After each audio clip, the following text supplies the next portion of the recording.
Ask just about any JRPG fan what the most important part of an RPG is, and they'll generally tell you that it's the story. And while action and fighting games can get away without a good story because the gameplay is the main draw, an RPG generally needs a strong narrative to get people to put 30 plus hours into it. Every once in a while, though, a game comes along that kind of is the exception to the rule, and you're looking at one of them right now. This is Golden Sun for the Game Boy Advance. And that's not to say it doesn't have a good story. It's kind of like Final Fantasy XII in a way. Final Fantasy XII had a good story for about 10 to 15 hours, and then it just kind of went kaput, and you were left with really dull gameplay. This one, the story is only really good for like an hour or two, but without the story, there's still very, very strong gameplay.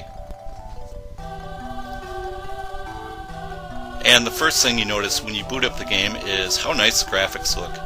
It's easily one of the better looking Game Boy Advance titles, and very impressive for such an early release.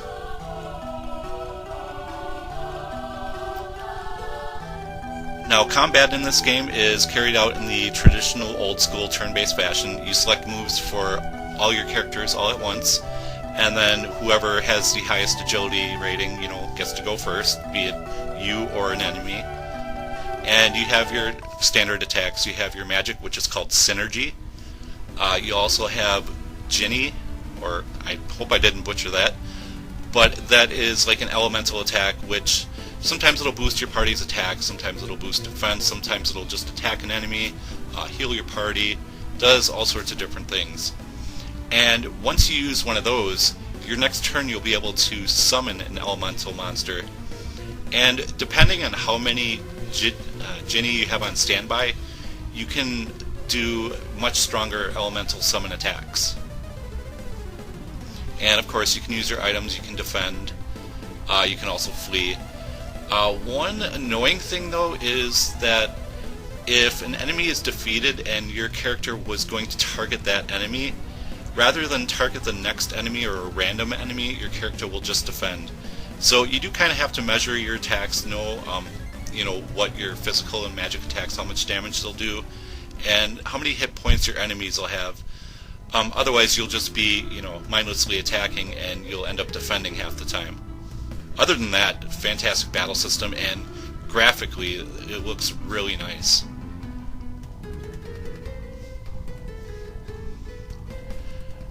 Now, not only can the synergy be used inside battle, but you can actually use it outside of battle to solve various puzzles in the dungeons. And some of your synergy abilities are also available inside towns, like the mind read ability will obviously let you read the minds of anybody you come across. But sometimes in the dungeons, in order to progress or find secrets, you'll have to use your synergy. You'll have things like growing vines to climb a wall. You'll have to use a whirlwind to blow a bunch of branches and leaves away to enter a tunnel. You can make ice pillars that you can jump across. There's just all sorts of things you can do with the synergy. And, sometimes you have to kind of mess around with your Ginny and have like some set on standby, some set to summon. And doing various combinations of those will also change the class that your character is, and also will give them different magic sometimes. So there's a lot of flexibility with the whole magic Ginny summon system. Or, I'm sorry, synergy, not magic.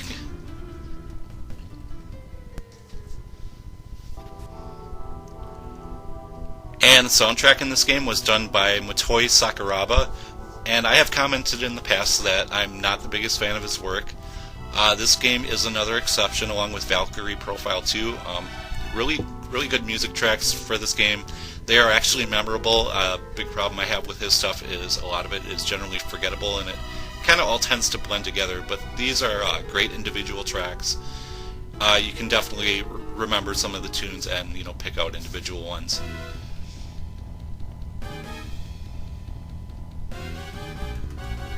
And the game isn't too long. It's about 20-30 hours, depending on how many side quests you do and stuff, and if you find all of the elemental monsters. Overall, it's a fantastic adventure, highly recommended for the Game Boy Advance.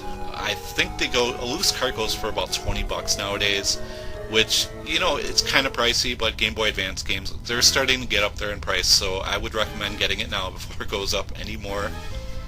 And yeah, that is it. It's a fantastic game. Pick it up if you see it, and that'll do it for this one. So thanks for watching, guys.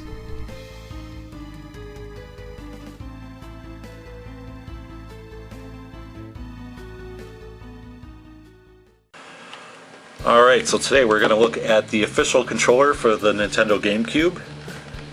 See, it's got the GameCube logo on top. Here's the front. Look at the back. You have the Nintendo GameCube controller, blah blah blah 003, made in China, and the Nintendo logo.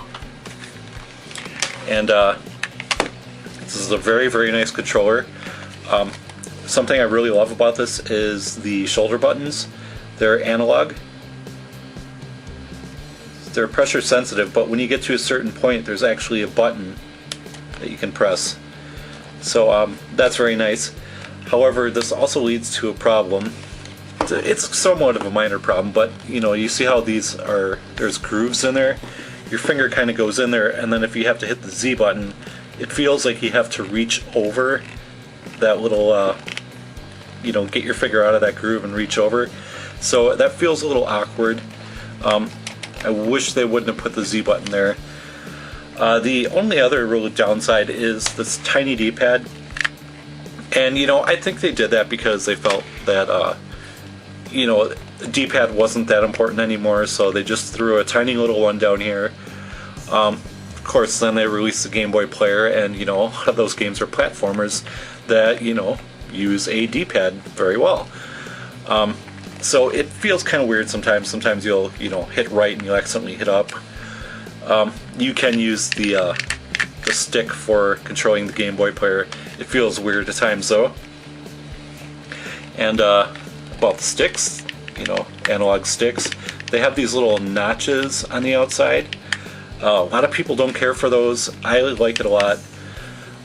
Same thing with the C stick, it's got the same notches. It's a little bit smaller, you can see. Got a nice rubber coating on it. This one has a nice texture on it. It's your finger does not slip off when you're using it. Start button there, no select button on this one. 4 face buttons in a very unique pattern. Usually everybody goes for the diamond shape. They went for, you know, big green A button, small cancel or B button, and then these 2 like jelly shaped buttons on the outside. Very, very unique. And just to give you a comparison, here's what it looks like next to a Dreamcast controller.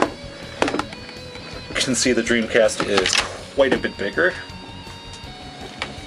And next to a PlayStation 2 controller, it's about the same size, slightly bigger. And it's a fairly short cord. I want to say it's like 6 feet, which I feel is a little bit short. You know, that's what the end of the plug looks like, kind of a 3/4 circle plug. And yeah, that'll about do it. It's a fantastic controller. I do prefer the DualShock 2 myself, but you know, this one is a fantastic controller as well. Very comfortable. You know, built-in rumble, no rumble pack to plug in or anything. Buttons for the most part are laid out really well, except for that darn Z button. And yeah, it makes GameCube games very, very easy to control.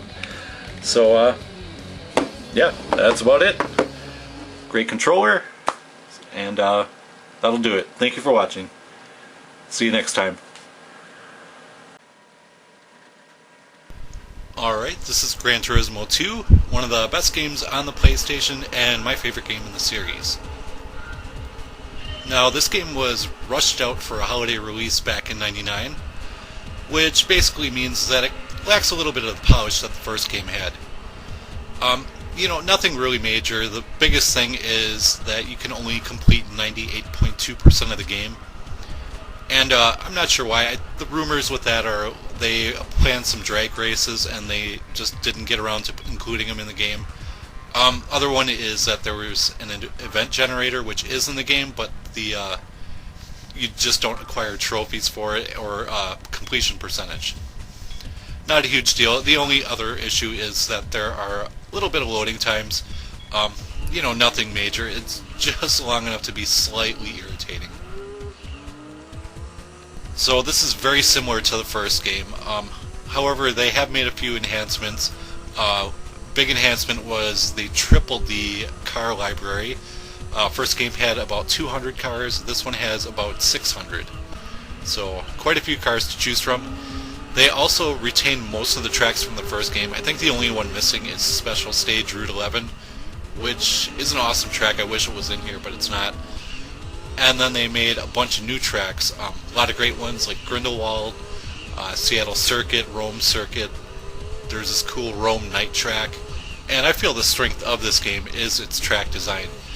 These are the best courses I've ever played in any racing game. And something that really bothers me about the newer games in the series is they've kind of gotten away from that. They still do make some really good tracks, but it seems their focus has shifted more towards real-world tracks. And, a lot of them are pretty flat. There's not a lot of scenery to look at. Big, huge, sandy areas off to the side for you to spin out in. And, a lot of times there's 3-4 different versions of these tracks. Me personally, I would take one Grindelwald over, 3-4 Tsukuba circuits any day. Now, if you're not familiar with the series or racing simulators in general, basically what this one is, you start off, you have 10,000 credits. That's this game's version of money. And you have no licenses. And then you have to go complete license tests, which allow you to compete in events. And allow you to soup up your car that whatever car you chose at the beginning of the game. And there's all sorts of upgrades to get. You can increase your horsepower, throw on new tires, reduce the weight, drop the suspension down. All sorts of little things you can do, and all sorts of options for tinkering with your car's settings. So it's very addictive. And one thing I love about this game compared to the first game is they made it a lot faster to acquire money. The first game was set up where you'd always compete in these cups, which are 3 to 5 race events. And after you beat all 3, you not only win money, but you win a car. Well, in this one, you just complete one race, and then you win a car right away. And another nice thing too is the first game, no matter what car you had, no matter how much you paid for it, they would always sell for $12,000. In this game, they improved that. You have cars that sell from anywhere from $1,000 to $500,000, or credits, I should say. So you can accumulate money really quickly once you learn what car or what tracks give up what cars. And the sequel retains the fun yet challenging gameplay and the realistic handling of the original game. This game came out in what I like to call the Rob Zombie era of video games, where it seemed like every driving, racing, or extreme sports game had frickin' Rob Zombie in it. I'm not knocking the guy's music, but did he really have to be in every stinking video game? And overall, the soundtrack leans more towards a more commercial approach. The first game was basically instrumentals and stuff, kind of techno-y kind of music. This one, it's a lot of rock tunes. And, me personally, I'm not a big fan of most of the music in the game. And to make matters worse, there's only about 15 songs in the game. And when you're doing an endurance event, you would think those songs would just, cycle through. But no, whatever song you hear at the beginning of the race is the same song that's going to loop over and over again throughout the whole race. So what I usually do is I turn the music down, throw on my own CDs or MP3s, and enjoy some racing. After completing a race, you get an awesome replay. These looked pretty incredible back in the day. Now they may look a little dated, but, still watchable. Great addition to the series starting with this game was the inclusion of rally tracks. They require a bit of a different technique, and I kind of stink at them admittedly, but I still have a lot of fun racing on them. It was really hard to top the greatness of the first game in the series, but I think they did that with this one.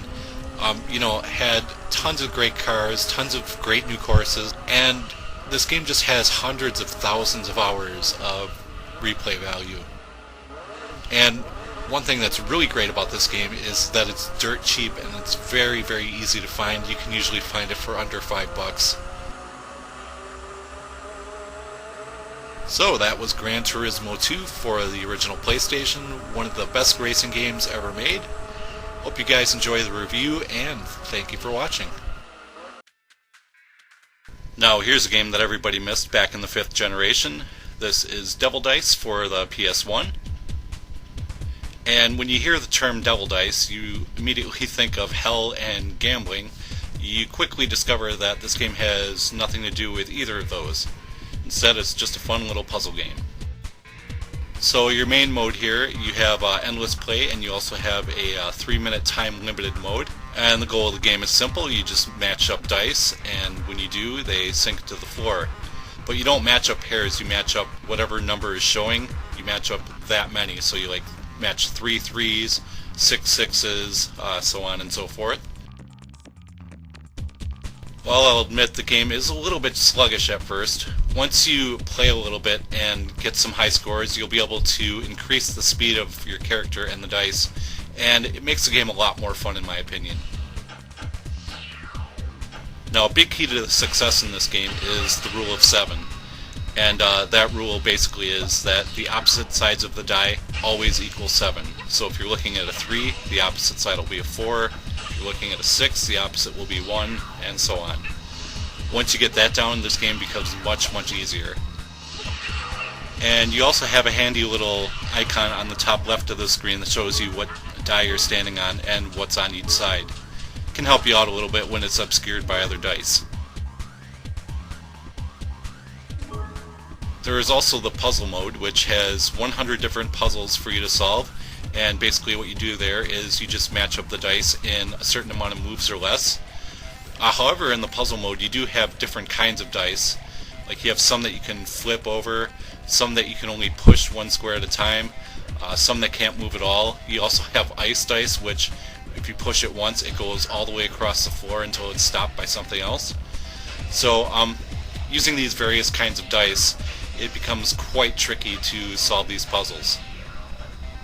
And if you're lucky enough to solve all 100, you get randomly generated puzzles after that. There's also a couple of really nice multiplayer options for this game.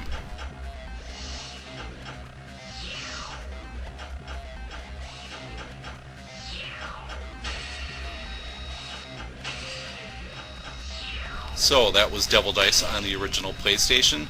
A simple yet addictive puzzle game, and it goes for relatively cheap these days, only about $15-20, which isn't bad. So, hope you guys enjoyed the review. Thank you very much for watching, and I will see you next time.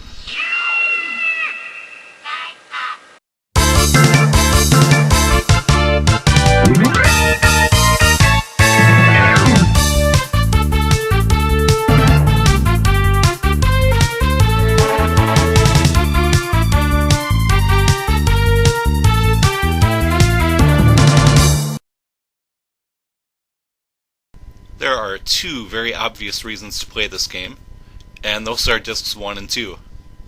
All kidding aside, you may be compelled to pick this game up due to the sexy cover art, and then be pleasantly surprised when you pop it in your PS2 and discover you're playing one of the finest RPGs of the 6th generation.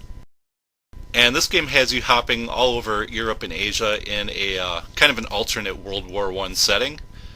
It does feature some actual figures from that era, but it also has some fantasy elements thrown in as well. This game has a very good story. It's not amazing, but it is enough to keep you interested and pushing yourself through the game to see what happens next. Two of the best things about this game are its unique characters and its humor. This game is very, very funny at times. Not something that's going to have you rolling on the floor laughing your ass off, but it will get a few smirks out of you every now and then. And as I said before, you do have a very unique cast of characters. I think my favorite is Joachim. He's a vampiric wrestling superhero He's just a really weird character. He's a lot of fun, and he's really strange in combat too, because sometimes he'll turn invisible, sometimes he'll turn into a bat, sometimes he'll turn into a superhero form, and then sometimes he'll just be plain old Joachim. So he is a very, very interesting character inside and out of combat. And all the characters are very unique in combat as well. Something that makes battles in this game very unique is the Judgment Ring. It's a circle that appears on the right side of the screen, and you have to time the X button when the cursor goes over the hit or strike zones. And that will determine whether the attack connects, you get a boost in power, or whether it misses completely. And something really nice about it is that it's very, very customizable. You can select between 1 and 5 attacks, you can enhance your hit and strike zones with various items you find, and there's all sorts of status effects you can add on as well. So it's very customizable. And if you don't like doing that, if you just want to play it like a straight up turn-based JRPG, you can just set the Judgment Ring to auto and let the computer do all the work for you. Another great thing about the combat is you have the opportunity to set up combos with 2 to 4 of your characters. And if you connect with all 4 characters of the combo, you have the opportunity to unleash a special attack which causes massive damage to the enemy. One minor complaint I do have with the combat is just how much stuff there is to manage. You do have to take care of your hit points and magic points and cure status effects. In addition to that, you also have to take care of ring abnormalities and manage your sanity points. When your sanity points drop down to 0, your character goes berserk, which is basically this game's version of Confuse. While not a major issue, it does mean that boss battles generally take a couple extra turns. There's a lot to do in this game. There's lots of subquests. There's even some unique trading cards to collect. Music was composed by Yoshitaka Hirota. Also, a few tracks were done by Yasunori Mitsuda, who I'm a huge fan of. And you can hear it in the background of this video. And also at the very beginning of the review, there was the awesome Grand Papillon theme. This is a series which I feel doesn't get the recognition it deserves, especially this game.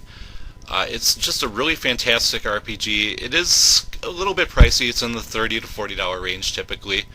But yeah, if you see it, definitely pick it up because it's one of the best RPGs on the PS2 or in the 6th generation.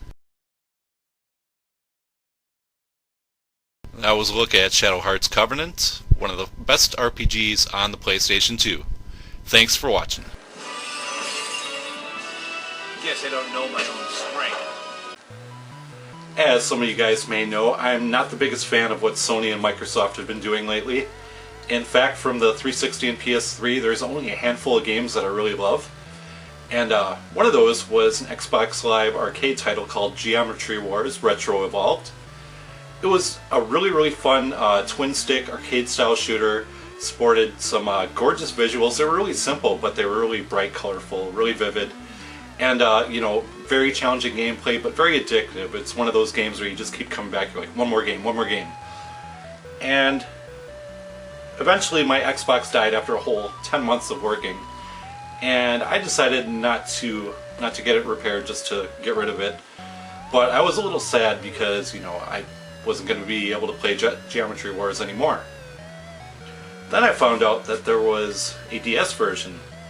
So I was pretty excited about that, but that excitement went away pretty quickly when I realized that as much as I love this thing, there is no way it's going to be able to handle the visuals on Geometry Wars, and this is one of those rare occurrences where graphics do make a game. But then I found out about this version on the Wii.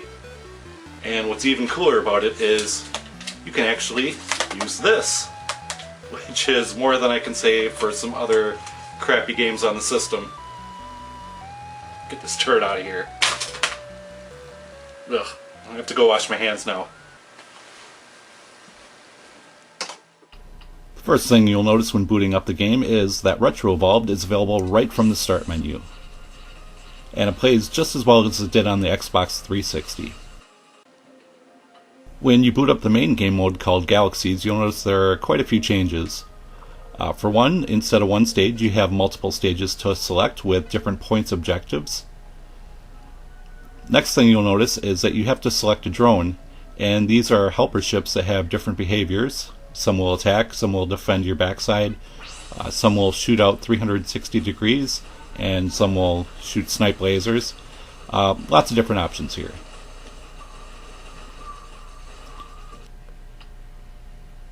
And as you can see, I have all my drones maxed out. Next thing you'll notice is that when you shoot enemies, they leave behind little objects called geomes.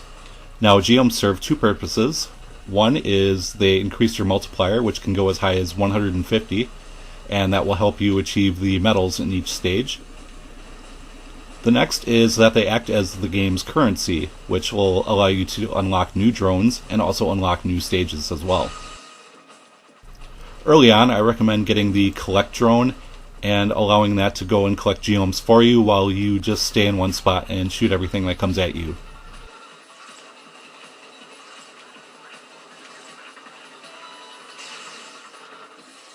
There are a wide variety of stages in this game. There is your standard just open space and just shoot stuff that comes at you, but there's also stages that are kind of like a maze. There's some that have warp points, and there are some that have whirlpools that send you and the enemy ships flying back and forth.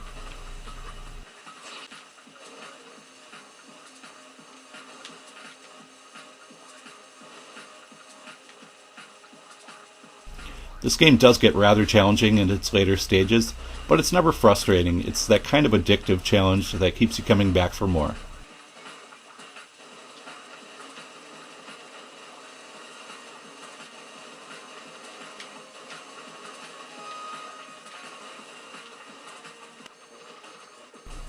Geometry Wars Galaxies is one of the best arcade experiences you can get on the Wii. Also one of the best games overall. If you see it somewhere, definitely pick it up and you will not regret it.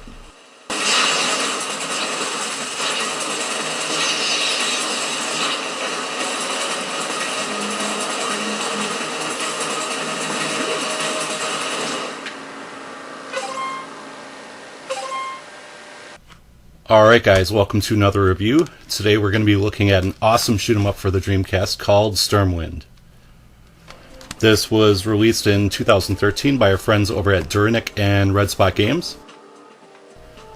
A couple of gameplay modes to choose from the start menu. You get your arcade mode, which is your standard, no saves, no continues. Just try to blast through all 16 levels if you can. And then you get the normal mode, which allows you to save after you've beaten the level and allows you to continue off from that save, obviously. In addition to that, there's selectable difficulties as well.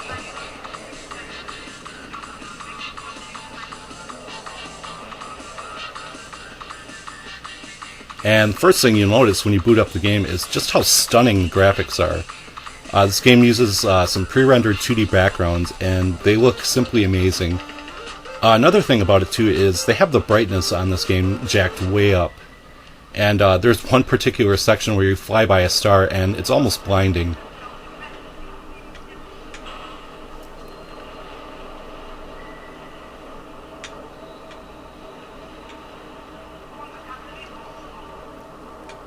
And as you can see, it is a horizontal shooter, and it is really quite fun. You get 3 different weapons. They're all German names, so I'm not even going to try to say them because I'll butcher them for sure.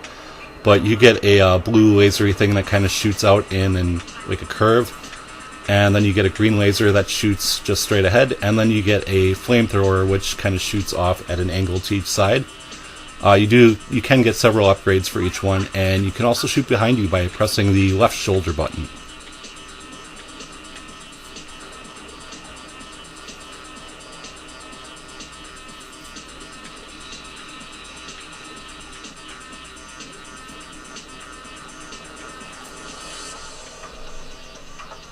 This game is very accessible for beginners. If you select the easy mode, you should be able to get through the game, probably not in one sitting, but you'll be able to get through it eventually. And then it has the normal and hard modes for the more hardcore shoot 'em up fans.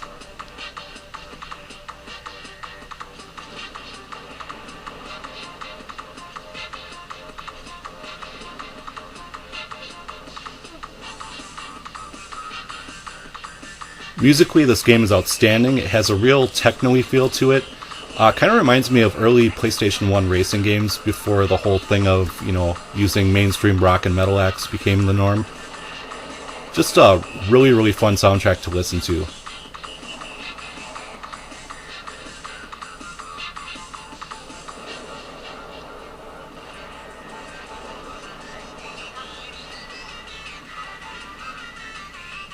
Boss battles are quite fun, quite challenging, and they look amazing too.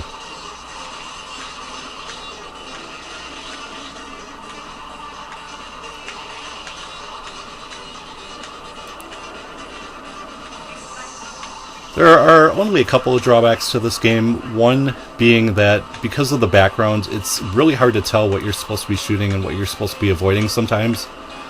The other is there's no two-player mode, which kind of stinks.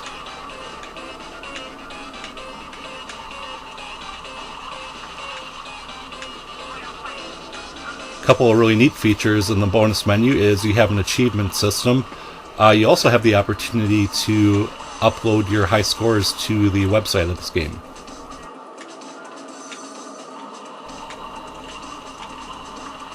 So that was a look at Sturmwind for the Dreamcast, a fantastic shooter.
Alright, it's time for some classic Sega arcade action. This is Galaxy Force 2 on the 3DS.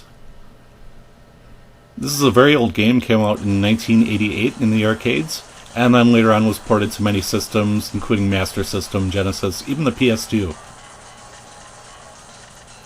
And while the Genesis port was a steaming pile, this one is quite good.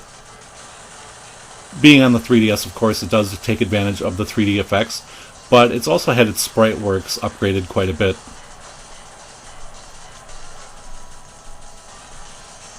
Gameplay is relatively simple in this one. You have your standard lasers that shoot out, and then you have some missiles that can lock into targets.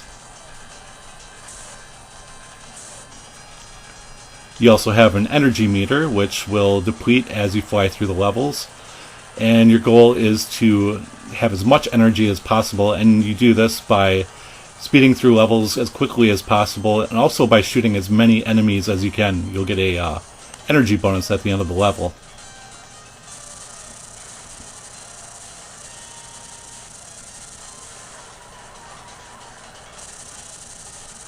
You can choose to play on the standard arcade difficulty, but if that's a little too hardcore for you, you can adjust various things, like you can increase the amount of damage your shields can take. You can also slow down the rate of energy depletion.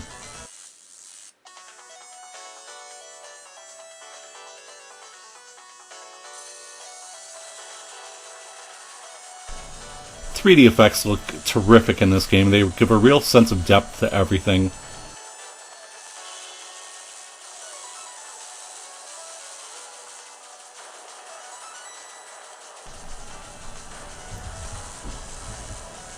Couple of downsides to this game is the occasional bit of pop-up which happens when you're making sharp turns, which can cause you to crash into the wall and lose some of your precious energy. The other is that the game's very short. Since it was an arcade title, it was meant to be as difficult as possible, so, they only programmed like 20 minutes of gameplay into it.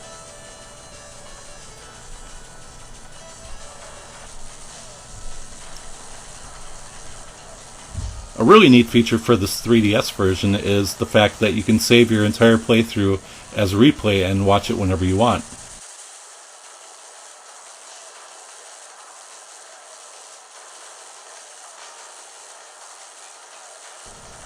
This game has 6 stages. You can choose from any of the first 5 to begin with, and then you'll just play through the rest as you go. But stage 6 will always be stage 6.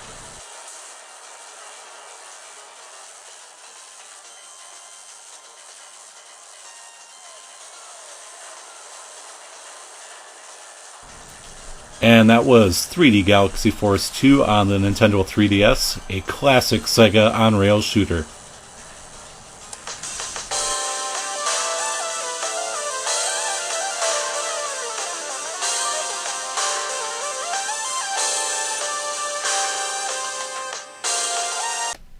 Alrighty, today we're looking at a fantastic PlayStation 1 role-playing game, Thousand Arms. In this game, you play as Mice Triumph, who is a spirit blacksmith, and after a series of events where his hometown gets attacked by the Dark Acolytes, he meets up with this girl, Sodina, and eventually they have to go on a quest to light all the holy flames in the world, or protect them actually. Story-wise, this game is nothing special, but it does have a nice cast of characters, and the dating sim mechanic really sets this game apart from others.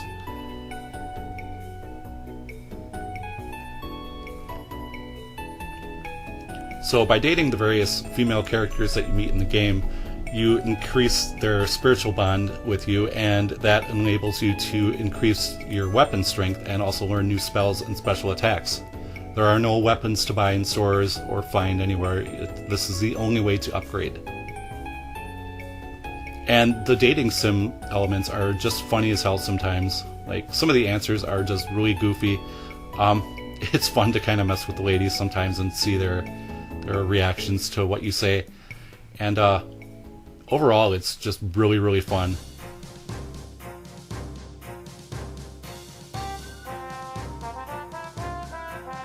Now, the battle system in this game, it's okay. It's your turn-based system, but there is a twist to it. The combat is basically one-on-one. You have a frontline character who attacks the frontline character of the enemy. You can have 2 support characters in the back, but they cannot directly attack the enemy. The only way for them to attack is either for you to select the next character command, which removes your frontline character from the battle altogether, and he cannot be summoned back, or to let that frontline character get killed, and your support characters go into the front, and then you can revive that character later. Overall, I really didn't care for the system too much. It's not terrible, but at the same time, it's not great. One thing about it, though, is it has some amazing hand-drawn artwork for all the sprites, and the enemy designs are really funny, really original, highly enjoyable. Now, as far as sound goes in this game, it does have a very solid soundtrack. It's not really too memorable, but it is pleasant to listen to while you're playing. Another thing with the sound department is they recorded 12 hours of voice acting for this game. And voice acting, for the most part, is pretty good, especially for a PlayStation 1 RPG. There are some kind of, cringeworthy elements here and there, but overall it was very well done. One major complaint I did have with this game was the camera. When you're in towns, there's no way to lock the camera in place, and sometimes you'll find it just swinging around wildly while you're trying to explore. And while you can use the shoulder buttons to send it right and left, it would have been nice to have been able to lock that into place and not have to deal with that all the time. As far as dungeons go, the camera is in a fixed position and it gives you a good view of the action. Dungeons can be really confusing though sometimes, especially one of the later ones. There was this maze where everything looked the same, and you step on these tiles and it would turn the room around and you get all confused and lost. Other than that part of the dungeon, the rest of the dungeons were really well done. I enjoyed them quite a bit. And graphics in this game, in towns, dungeons, and the world map, it's all polygons. Your characters are all 2D sprites though. Looks really nice. Another issue I do have with the game is that it's way too easy. I only saw the game over screen twice, and some of the later boss battles were done in like 4 or 5 turns.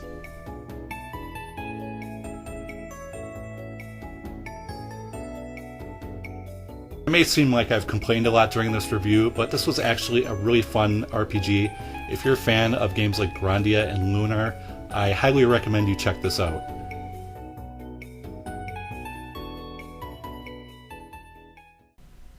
Alright, this is going to be a review of Bravely Default for the 3DS.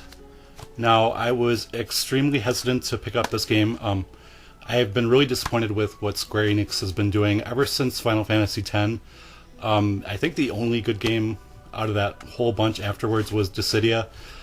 But, you know, it got to the point where I just said I'm not buying any more new games from them. In fact, I think the last one I got was Final Fantasy XII, or maybe it was Tactics Advance 2. But, yeah, I kept hearing a lot of positive response about this, about how it's an old-school Final Fantasy style game, really similar to Final Fantasy V, so I decided to break down and give it a try, and boy, I'm glad I did, because this was a fantastic game, one of the best RPGs I've played in a long time. So the story starts off with Tiz. He's a farmer in Norende, and a great chasm opens up in his village and just destroys the whole thing. He survives, of course, and soon meets up with Agnes, who is a wind vestal. And soon after, he decides to go with her and awaken all the crystals. And then shortly after that, you meet up with Ringabel and Idia, who are your 4 party members for the rest of the game. Now, the story, it starts off as your typical old school Final Fantasy, you know, save the crystals kind of game. But takes a really nice turn at the halfway point of the game, but it's also kind of a what the fuck moment. And then it also has a really nice ending as well. So overall, I enjoyed the story quite a bit. Now, the voice acting I think is really good, but one problem I think the game does have is it's not mixed very well. Like, the voice acting sounds really quiet in the mix, and sometimes it's just overpowered by the music. You know, of course there are subtitles, so you can just read those, but, you know, minor nitpick, not a big deal. Now, the gameplay. This is where the game really shines. It's your typical, you know, Final Fantasy battle system. You select turns for all 4 of your party members, and, you know, when you're done selecting turns, everybody goes based on agility or speed or whatever. But there are some modern twists to it. One is the use of braving and defaulting. And defaulting is kind of like a defend command. However, it, you know, in addition to decreasing damage, on your next turn you'll also be able to take an extra turn, which is very nice, and you can stack up to 4 turns at once and then, you know, take them all at once.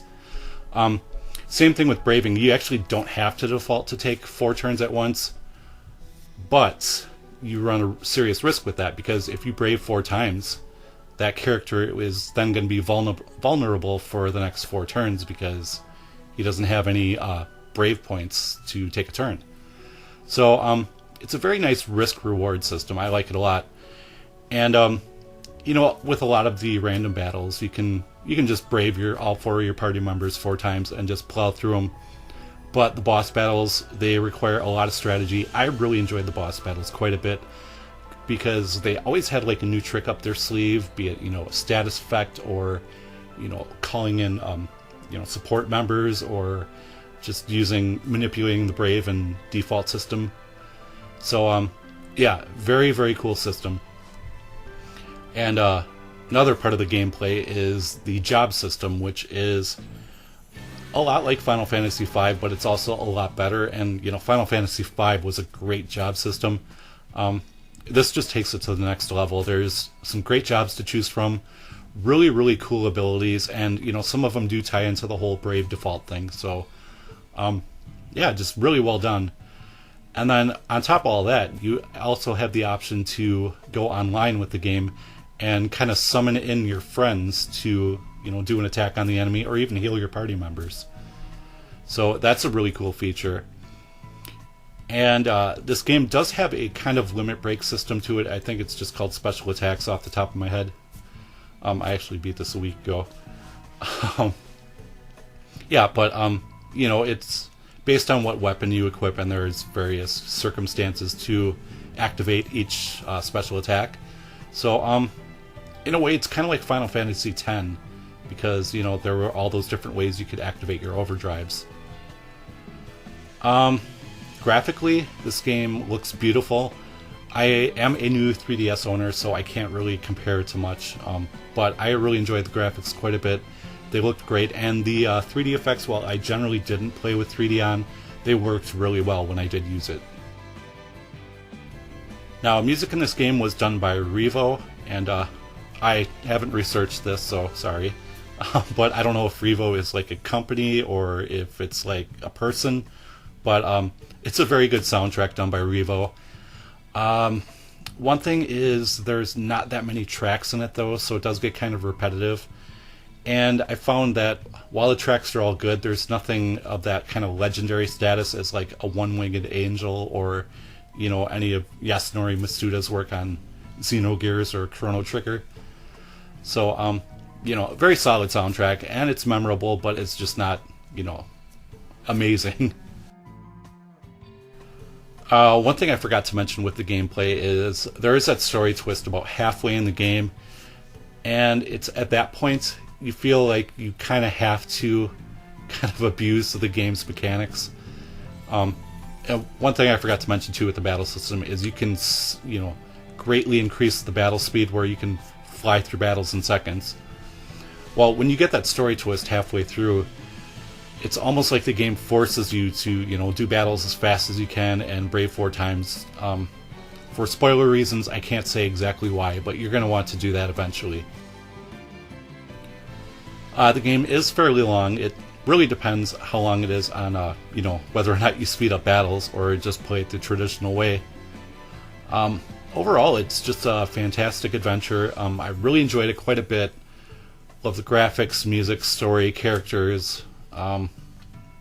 Yeah, there's very little I can complain about with this game. It's one of the best RPGs I've played in quite some time. Highly recommended. I know a lot of people have this already, but if you don't and you're on the fence about it, get it. Especially if you like Final Fantasy V. But yeah, that'll do it. So, hope you enjoyed the review, and thank you for watching. Today we'll be looking at a shooter for the Saturn called Soukyugurentai. Now, this was developed by Rising and published by Electronic Arts back in 1996. And this was originally a Sega STV arcade title, and then later on was ported over to the Japanese Saturn. And there was supposed to be an American release called Terror Diver, but it never came to be. Although, if you let the game sit for a minute, you can see a loading screen that says Terror Diver on it. And in this one, you get 3 different characters to select from, each with its own strengths and weaknesses. Main differences are the web laser, which I'll get to in a minute. And one interesting thing about this game right off the bat is most arcade titles, and especially shoot-'em-ups, went for a more vertical display, and this one used the standard, well, back then at least, 4:3 display.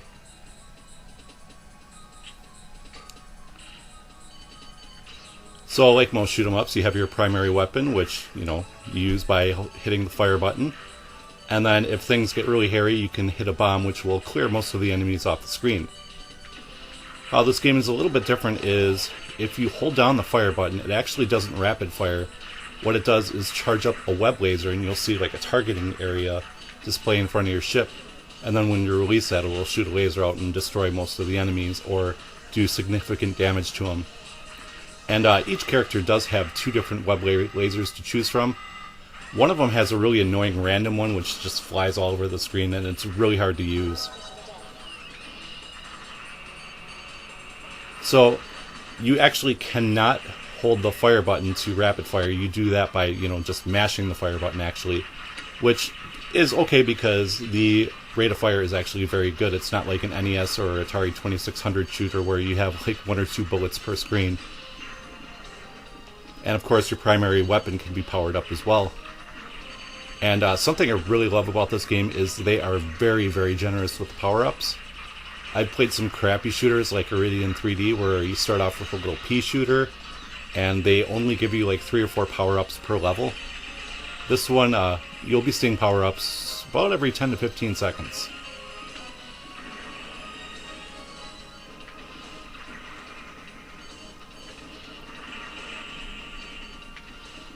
Now, you may have noticed by now all these bits of gobbledygook that appear on the screen. That is actually Japanese text that the Action Replay can't handle on the US or PAL Saturns. They did release a patch version later on which fixes this problem, but it really doesn't get in the way of gameplay at all. The gameplay is just really fun in this one. It is extremely challenging. I thought Galactic Attack was hard, but that game is easy compared to this one. This one will be constantly testing your reflexes and your ability to avoid bullets and all that. And graphically, the game is really gorgeous. Uses a lot of 2D sprites. There are some 3D polygons that show up from time to time, but they tend to blend in well with the environments. Now, when you get to stage 3, you're flying over these clouds, and you hear this music that's very reminiscent of Final Fantasy Tactics. And that would be because the music was done by Final Fantasy Tactics composer Hitoshi Sakamoto. And the soundtrack is very well done. It enhances the action quite nicely. And in addition to that, the game has some great sound effects. I really love the warning signal for all the bosses. So besides the minor annoyance with the Japanese text on screen, there's really not much bad I can say about this game. It's an excellent shooter, great graphics, great sound, really challenging but fun gameplay. And if you thought a game like Galactic Attack was too easy, definitely give this game a look.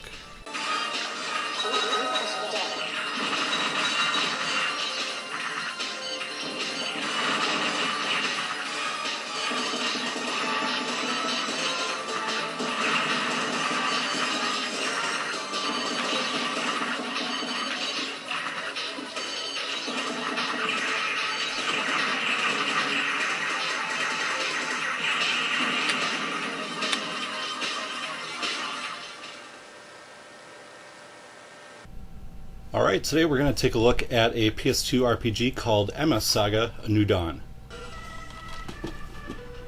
Now, when I first booted up the game and watched the beautiful opening cinema, I was like, holy cow, this game is going to look amazing. And then I got into the game and everything looked like crap. All the towns, all the mobile suits, just everything looked really bland and washed out. And I thought actually using the PS2 component cables might help out a bit, but not really. You can't really brighten bland. Characters, on the other hand, are really colorful and stand out like a sore thumb at times. But graphics don't make a game, so let's move on. Now, this is a Gundam RPG with a story that is completely separate from any others in the Gundam universe. In this game, you'll play as Tristan, who grew up in an orphanage until it was attacked by a group of mobile suits, which destroyed the orphanage and killed everyone inside, including Miss Natalie, who was kind of like his mother. The rest of the game has you taking part in kind of a revenge plot to get back at them. And I found the story, it wasn't that great at all.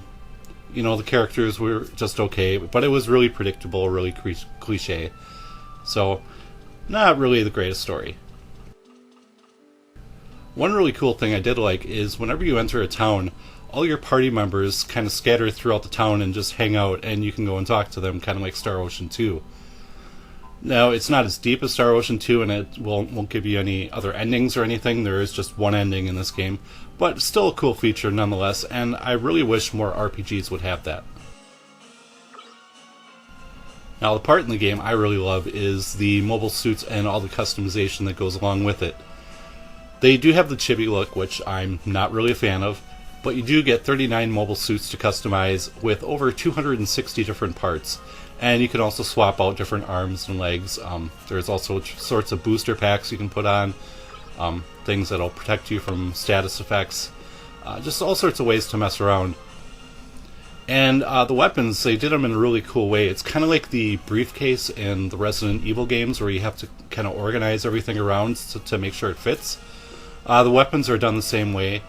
And when you start off, your starting mobile suits have very small grids, but as you progress through the game and get larger weapons, you also get larger grids, and more areas to mess around with. And you can actually equip lots of weapons onto each mobile suit, which is great, because a lot of the attacks in the game depend on using multiple weapons, like 3 or 4, maybe 5 different guns, 2 shields, and so on. Combat in this game is done in the typical turn-based fashion, and something you'll notice if you look at the top right of the screen, it actually shows you kind of a general idea of what attack the enemy is going to use. This makes the game pretty strategic, because if you see a boost command coming up, a lot of times it's best to just defend, otherwise your party can be wiped out very easily, especially in boss battles. And your characters have the option to attack with any weapon they have equipped. There is also magic, which uses TP, and then there's endurance points, which kind of accumulate similar to Skies of Arcadia and allow you to do special attacks. It's a very cool battle system. I enjoyed it quite a bit. The soundtrack in this game is not amazing. It does have some memorable tunes, but nothing that's going to have you going out to rush out and buy the OST for it, and I actually don't even think an OST exists for this game. Overall, this game is pretty challenging, and it's a very lengthy adventure. It should take you about 50 to 60 hours to complete it.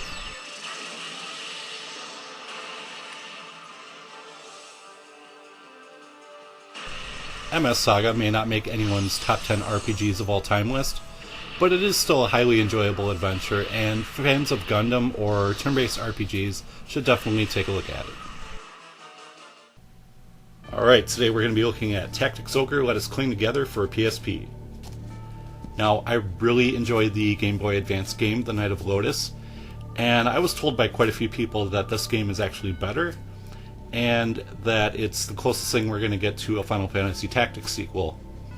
Do I agree? Yes and no.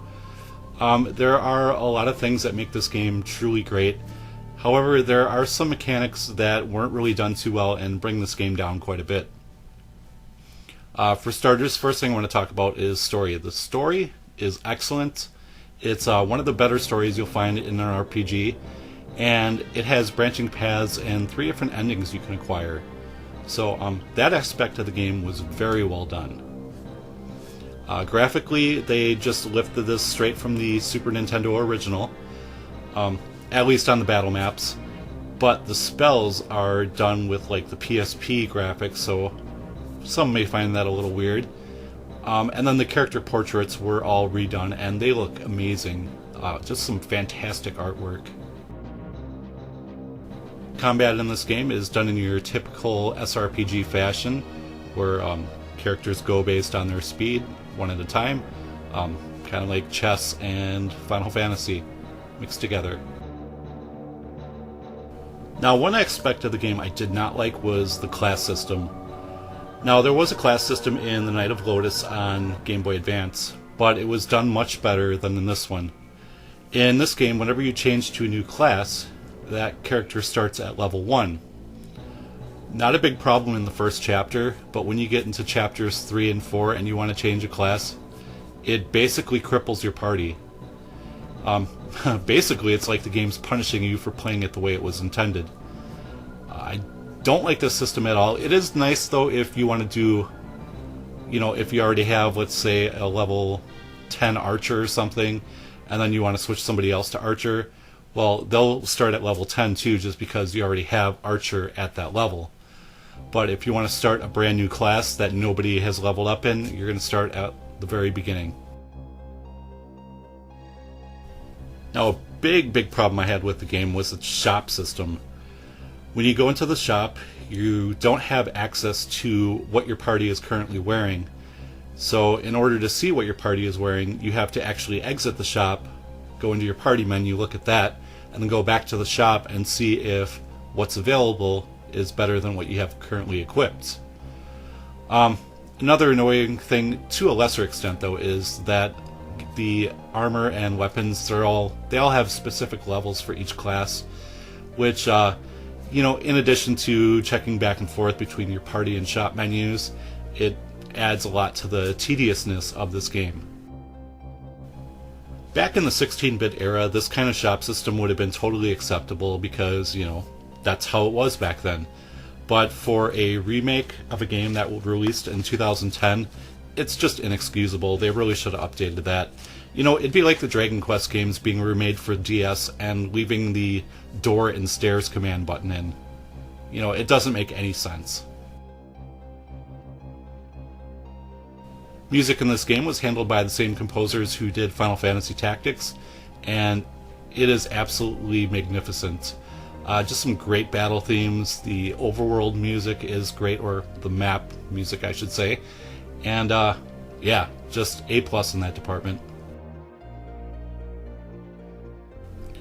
Like most other strategy role-playing games, it is a very long adventure, and it's made even longer by the tedious nature of some aspects of the game.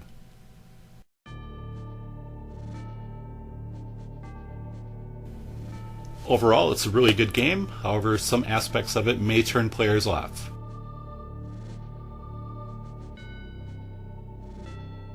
And that was Tactics Ogre, Let Us Cling Together.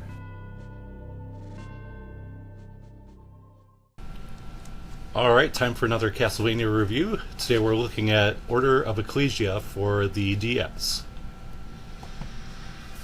Now, I love the Castlevania series. In fact, it's my favorite series of all time. And what I really love about these Metroidvania-style games is they're all similar, but they change just enough to keep it fresh. So the first new thing you'll notice in this game is that you actually play as a female protagonist named Shanoa.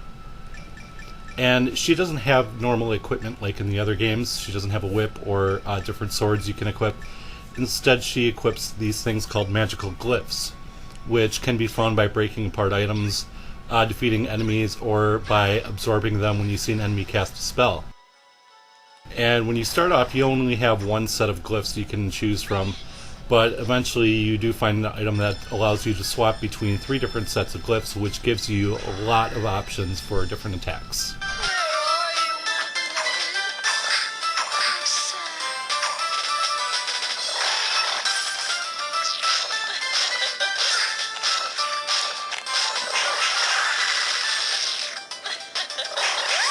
Instead of exploring one huge castle or one large map, in this game you have several small areas that you explore, and then eventually, if you do everything right, you unlock Dracula's castle at the end, which is a massive area. Along the way, you'll find and rescue various villagers trapped throughout the levels, and when you go back to Weigal Village to talk to them, Weigal Village is your main hub, they'll give you various quests to do. And upon completing these quests, they'll unlock new items in the shop. Because the shop, without these quests, has very, very basic items.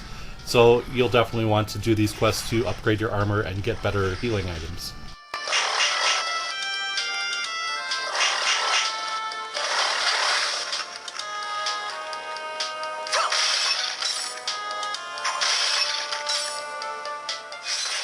Now, one complaint people do have with these Metroidvania-style games is that they keep recycling sprites from previous games. This game does do some of that, but it also introduces a lot of new enemy designs, so there is a good balance between new and old.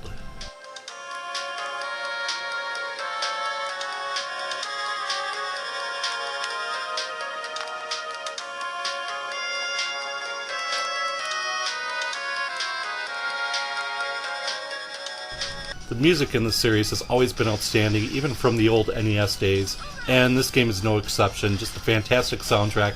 I especially love the Weigal Village theme.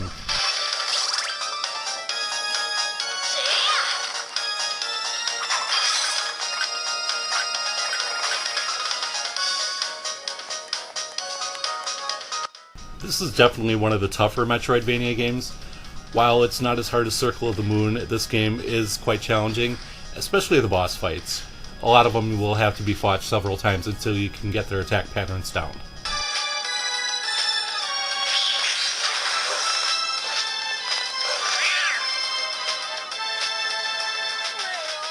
As with most of the Metroidvania games, you do unlock bonus modes when you beat the game. For instance, there's Boss Rush. You can also play as another character, and there's a training center as well.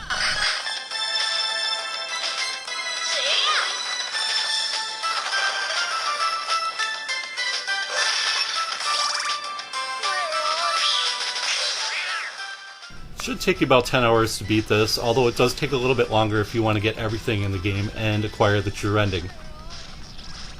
Overall, this is another fantastic entry in the Metroidvania series. Highly recommended.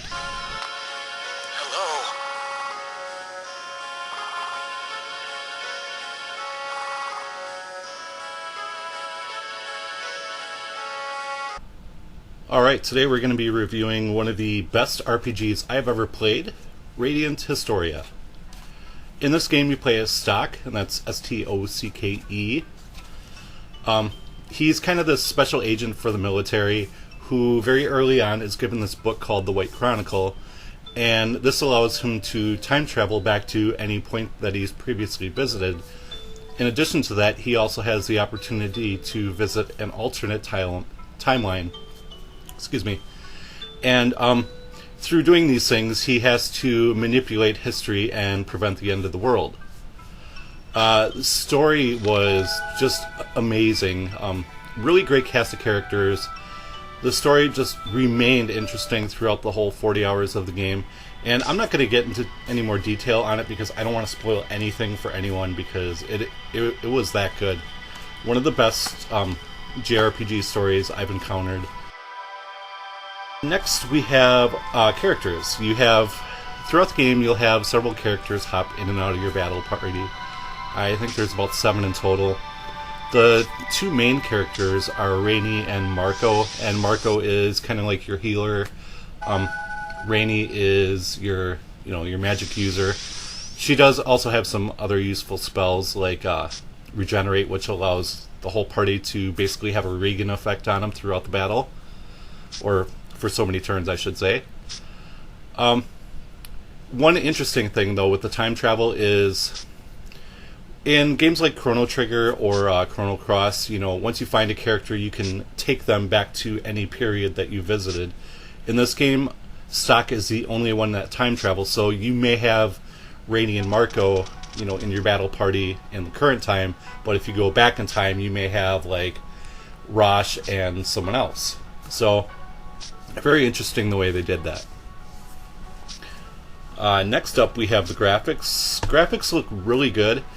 There are some, like 2D sprites on some 3D backgrounds and stuff. One minor gripe I do have is when you're in the dungeons, there's no map to look at. The dungeons are, for the most part, they're straightforward enough where you're not really going to get lost, but it would have been a nice feature to have. Now, the music in this game was done by Yoko Shimomura. I hope I said that right. And I'm not familiar with her work, but holy cow, this was an amazing soundtrack. And it's one of those where, like, from the first note that plays, you're like, holy cow, this is going to be amazing.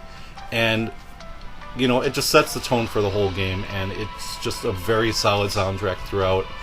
And, like I said, I'm not familiar with her work, but I'm definitely a fan now. The battle system is your typical turn-based system, however, it does have a few tweaks to it. Like a lot of RPGs, post Final Fantasy X, you have your little turn icons, which you can see, who goes when and all that stuff. One neat feature of it, though, is you have this option called Change, which allows you to swap positions with anyone whose turn is listed on the side of the screen, and even with enemies. The one drawback to this is that your defense is reduced until you take a turn. Sometimes it is advantageous to swap turns with an enemy character and chain a bunch of attacks together, because as you chain more and more attacks together, your attacks become stronger, obviously, and you also gain bonus experience at the end of the battle. Another tweak to the battle system is the enemy characters are on this 3x3 square grid, and you can knock enemies into other enemies, and when you do that, if you have another character attack immediately, they will actually attack both of those enemies. So, using the change function and also knocking enemies around the grid really gives the game some extra strategy. One thing about the battle system, though, is I found the game to be pretty easy throughout. I only saw the game over screen twice, I believe. So, that's a little disappointing, but not a huge deal. I mean, some of the greatest games of all time, like Super Mario World or Castlevania Symphony of the Night, are easy as hell, but they're still amazing games, and this one is no exception. Should take you about 40 hours to beat this game, and there are multiple endings to acquire. I did not find everything in the game, and I did not get the best ending, but the ending I got was pretty awesome.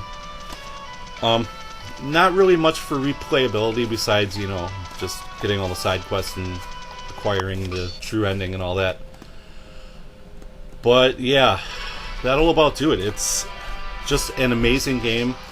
Anyone who owns a DS or is into JRPGs should definitely check out this game. It's just the best RPG on the system and one of the greatest RPGs of all time. I would put it up there with games like Chrono Trigger and Skies of Arcadia. It's that good. So that'll do it for my review of Radiant's Historia. Thank you for watching, and stay bossing.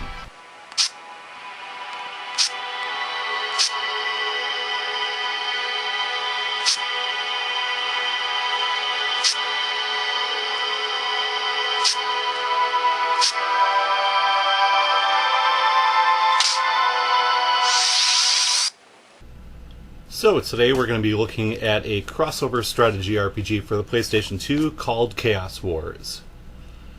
Now, normally with these PlayStation 2 RPGs, I would just use my save file that was on my memory card from 4 or 5 years ago.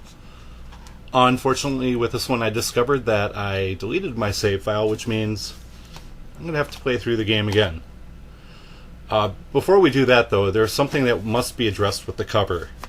And not the front. The front's okay.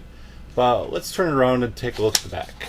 And holy shit, that's the biggest PlayStation 2 save file I've ever seen. Well, actually it's just a typo, which should be a good sign of the high level of polish that went into this game. Now, the first thing everybody talks about when discussing this game is the voice acting. So let's focus on that right away. We're busy now. Leave if you're not buying anything. We're customers. What's up with the customer service here?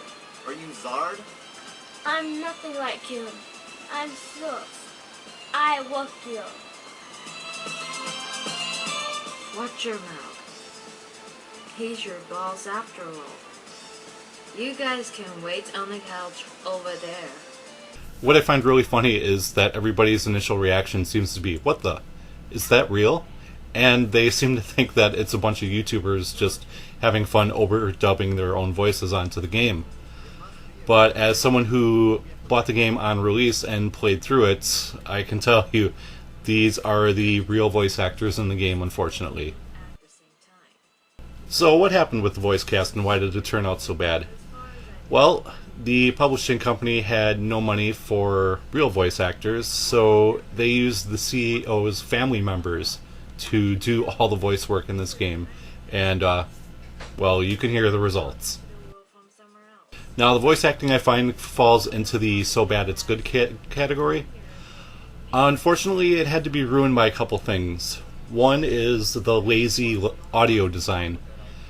See, what they did is they have it set so the music automatically adjusts whenever somebody stops talking, which means that when there's a one second break in between a conversation, the music jacks way up. And, other games may do this, but it's a lot more subtle. And it's just, it might not be a big deal over a 10-minute review, but over the course of 40 hours, hearing that music volume go up and down so often gets really frickin' irritating. The other problem is the overuse of the main theme of the game. Just about every time there's a story scene, or whenever you're talking to your characters in the base, this music plays. And while the song itself is pretty good, it gets really annoying hearing it for 200, 300 times. As I said before, it is a crossover strategy RPG featuring characters from many different games. Most notably, Shadow Hearts also features characters from Gungrave and a whole bunch of other games, most of which never left Japan.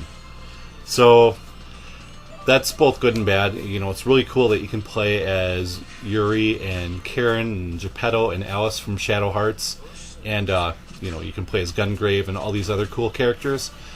But then you see all these other characters that you like, and then you realize that you're never going to get a chance to really play those games because they're from RPGs, which, unless you can read Japanese, you're not going to be able to enjoy them.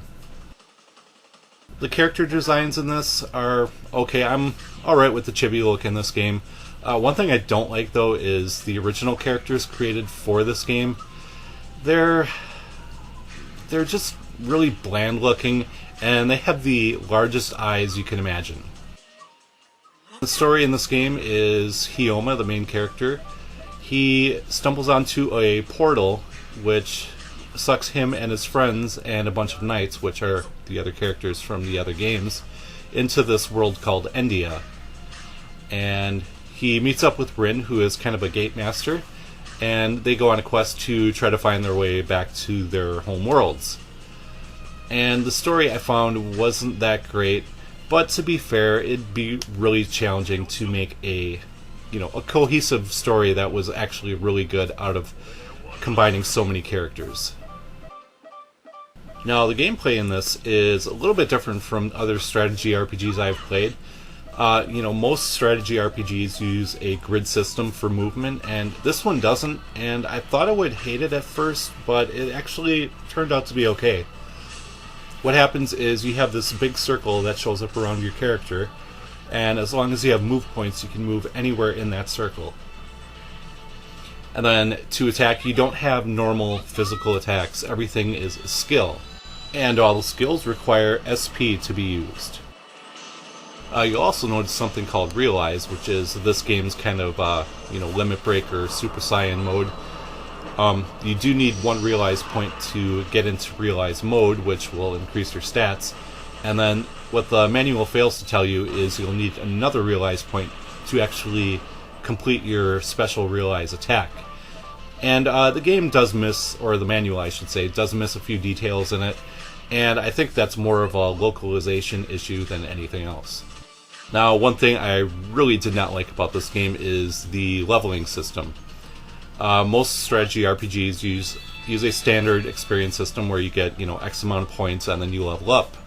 Well, in this game, you have these kind of random stat boosts that happen whenever you land an attack. And after acquiring a certain amount of them, which you have no way of knowing, how many you need, you will rank up. And I find that later on in the game this becomes a real problem because you'll have many characters who are under-leveled because you only get 5 characters per battle, and the characters that you're not using do not level up with the rest of your party. So you may end up in a battle that requires a certain character, and then you find that that character is 10 or 20 ranks behind, and it takes forever to level them up. With the exception of the legendarily bad voice acting, this game is pretty average overall. Nothing really special about it. Nothing too bad about it, but it's just not that fun to play. Luckily, if you do want to play it, you can get brand new copies for about $15 to $20. So that'll do it for my review of Chaos Wars. I want to thank you guys very much for watching, and stay bossy.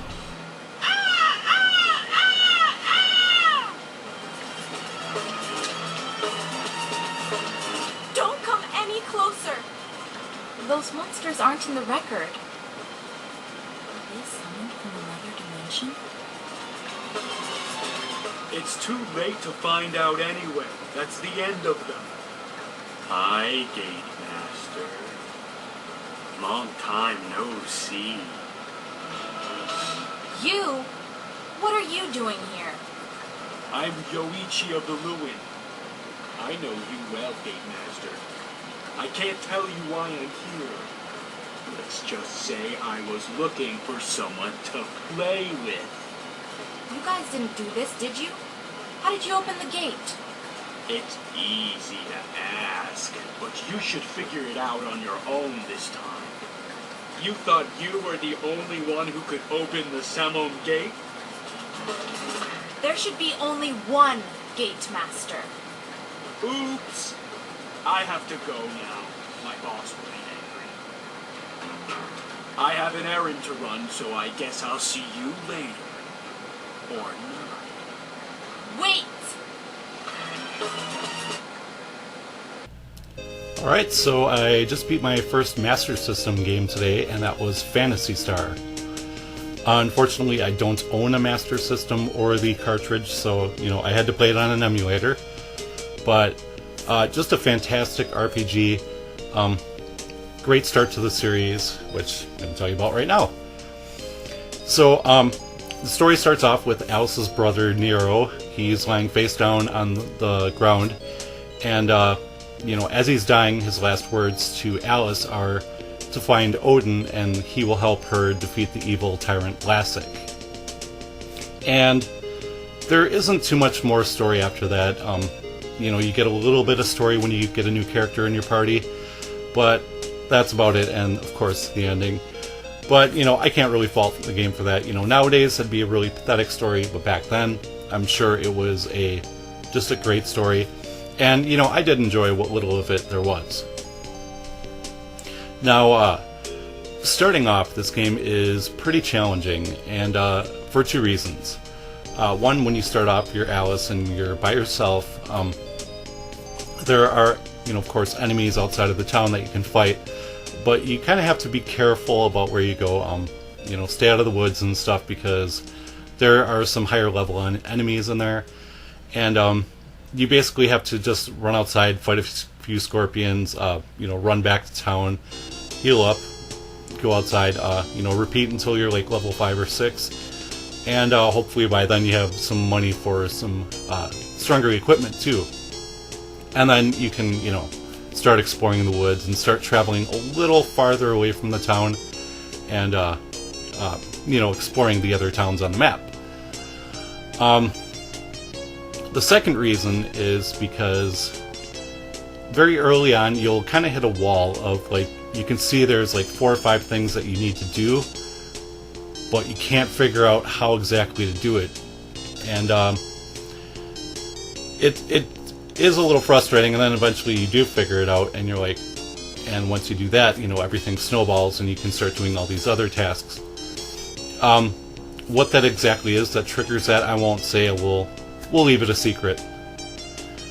But yeah, once you do that, you get your second party member, who is called Meow, and he's a cat-like creature, and his name is spelled M-Y-A-U, Meow. And then you guys go back to the homeworld of Palma, and then you can free Odin from Medusa's cave, and Odin's kind of like your strong attacker. He doesn't have any magic points. Meow is a kind of your party healer. Alice has pretty decent attack. She has a little bit of magic here and there. She has a heal spell, and then a fire spell, and some other useful stuff. And then your fourth party member that you get later on is Noah, who is your black mage. She has a fire, wind, thunder spells. And Simon wants to say hi. Okay. See you later, Simon. Anyways, yeah, you do get 4 party members, and it's classic turn-based combat. You don't really use magic too much, which is kind of a drawback. You want to save all your magic points for the boss battles. And you do have a world, or 3 world maps you can explore, actually. You have your home world of Palma. Excuse me if I get any of these names wrong. There's also this kind of desert world of Motavia. And then there's the 3rd planet, which is an ice planet called Dissonance, which is a huge pain in the butt. Basically, to get anywhere on Dissonance, you have to go in these caves and tunnels, to get to a town, because the towns are underground. So you have to go in tunnels, which have monsters, and, you want to heal, you have to do that. And then to travel anywhere to, any of the dungeons on Dissonance, you have to go through this network of caves, and there's 4 caves, and then there's Twin Town, and then there's a cave up here, and there's a dungeon here, and there's, it's just a huge pain in the butt. And once you're done with that planet, you are so glad to leave. Before I get too far into this, though, I want to talk about the dungeons, because the dungeons are excellent. They are actually 3D dungeons, and really cool for a game this old to have something which I'm sure was quite innovative at the time. The dungeons, they are really plain. There's nothing really that kind of marks, where you're going. They're all just like, straight brick designs. Based on what planet you're on, you do get different colored dungeons. But yeah, they're really cool. And what I really love about it is the battles in the 3D dungeons. They're so seamless. Like, you're just walking around and then an enemy appears on the screen, and within a second you're selecting battle commands. It's just flows really well. And one thing I forgot to mention with the battles is that you only ever have one type of enemy on the screen, and no matter if you have, one monster or 8, it's only going to show the one enemy sprite on the screen, which, I'm okay with. It's an old game. I'm sure they had limited resources to work with and everything. The one downside to that, though, is you cannot target what specific enemy you want to fight. So basically you just select attack or magic or whatever, and then you hope that all your party members attack the same enemy, so you can whittle down their numbers instead of just dealing like an even amount of damage to all the enemies. Musically, this game has an excellent soundtrack. It is a very small soundtrack, but very good. One downside, though, is that I wish the Master System had the FM sound chip that the Japanese version did, because a friend of mine showed me a video comparing the soundtracks from the American and the Japanese release, and wow, the Japanese release has some amazing sounding music. And nothing against the American version, but it's like your typical 8-bit beeps and boops. But yeah, really enjoyable soundtrack. I especially love the dungeon themes in the game. And graphically, the game looks gorgeous for an 8-bit game. Really nice enemy designs. There is a lot of like palette swapping with the enemies, but again, it's an old game. What can you do? But yeah, really nice animations. The worlds are really bright and vibrant. Same with the towns. And yeah, just a really nice looking game. One thing that's really annoying, I had to use a walkthrough for this game because some of the dungeons they're really confusing, and then there's some stuff you're just never going to figure out on your own. For example, the final dungeon. Now you get into this dungeon and you're walking around and you just find nothing. And you're like, well, where the hell do I go? And when you look in the walkthrough, you see that, oh, you're supposed to turn a corner, walk 3 steps forward, and then, the walls on the sides of you, they're just straight bricks. They don't show anything. But after you take 3 steps, you turn to the left, and suddenly a door will appear. And unless you're walking 1 step and turning to each side, with every step in the dungeon, there's just no way for you to know that. And there's a few false walls and stuff that you can walk through where you have to do basically the same thing. You walk a few steps and then you turn and go forward. So that's a little bit annoying. But yeah, aside from those minor complaints, it was a very excellent game. Once you get the more party members in your party, it's not that difficult. About 25 hours long, so not too bad. Pretty good length for an old game like this. And I really enjoyed the hell out of it. Looking forward to playing Phantasy Star 2, 3, and 4. Well, maybe not 3. I know everybody rags on that game. 4 looks amazing. I have played a little bit of 2. I'm gonna start with that one shortly after this video. And yeah, that'll do it. If you haven't played the game, definitely check it out. I think it's on the Wii Virtual Console, probably Wii U as well. You can emulate it. You can find the cart, but it's like $50, I think. So that might not be an option for everyone. And yeah, that'll do it. So great game, fantastic RPG, great start to the series, and thank you very much for watching, and stay awesome.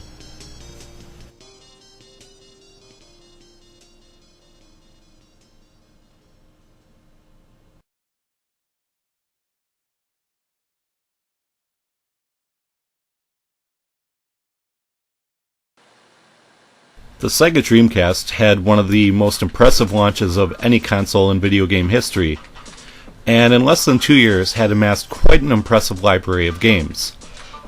So many Dreamcast owners were sad when Sega announced that they were getting out of the hardware business and would start making games for other consoles. Now, if you didn't own a Dreamcast, this was actually good news because it meant many of their great games would end up on other systems like the Xbox, GameCube, and PlayStation 2.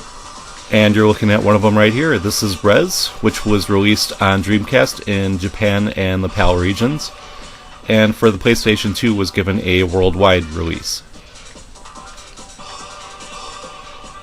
And this game is a rail shooter. You know, you're going on a predetermined path, and you basically just have control over your crosshairs.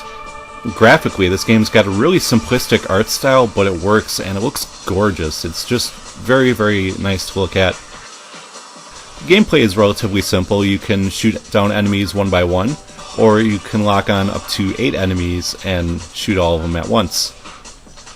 You do have a couple of power-ups. There is an overdrive power-up, which will destroy all the enemies on the screen, or in the case of bosses, will do significant damage to it. You also have these evolution orbs, and they will increase your evolution level, which basically gives you 1 extra hit that you can take.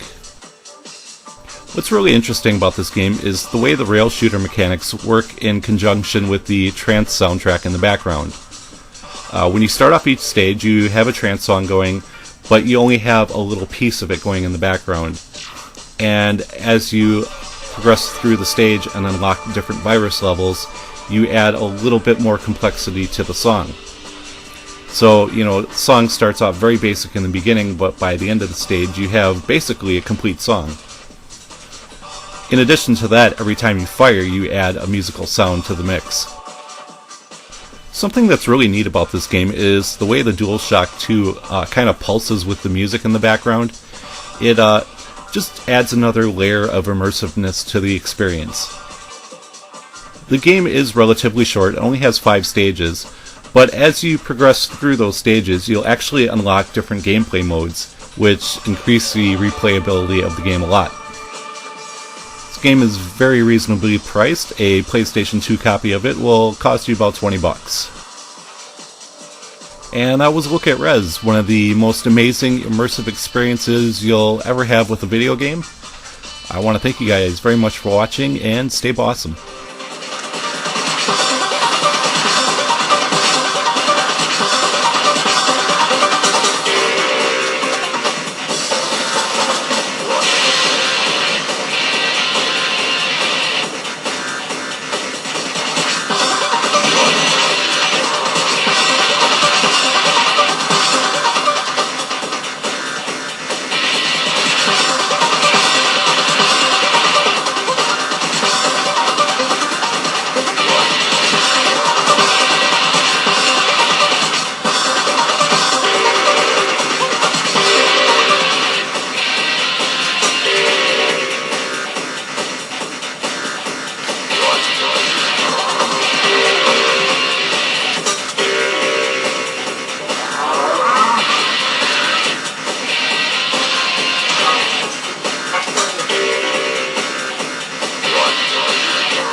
In 1990, Sega released Phantasy Star II in North America, the second game in the sci-fi RPG series. The story takes place 1,000 years after the events of the first game. There's been a sudden increase in biomonsters on your home planet, and Rolf is given a mission to locate a recorder in a laboratory in hopes of finding out the cause. You travel with your partner Nai, and meet up with several other companions in your quest. For an older game, the plot is very interesting and features a couple of nice twists. The graphics in this one are an improvement over the first Phantasy Star, however the presentation is a bit lacking. The first game had colorful backgrounds during combat that would change depending on where you were. This one just has a grid background that never changes. The first one also had 3D dungeons. They were a little plain looking but still really cool to navigate. This game's dungeons are viewed from overhead and are confusing as hell. You'll find that drawing your own map won't even help at times. There's a dungeon early on that seems like a dead end and will require you to think outside the box in order to complete it. The dungeons are so confusing that the original North American release actually included a hint book with maps, because they knew people would get stuck.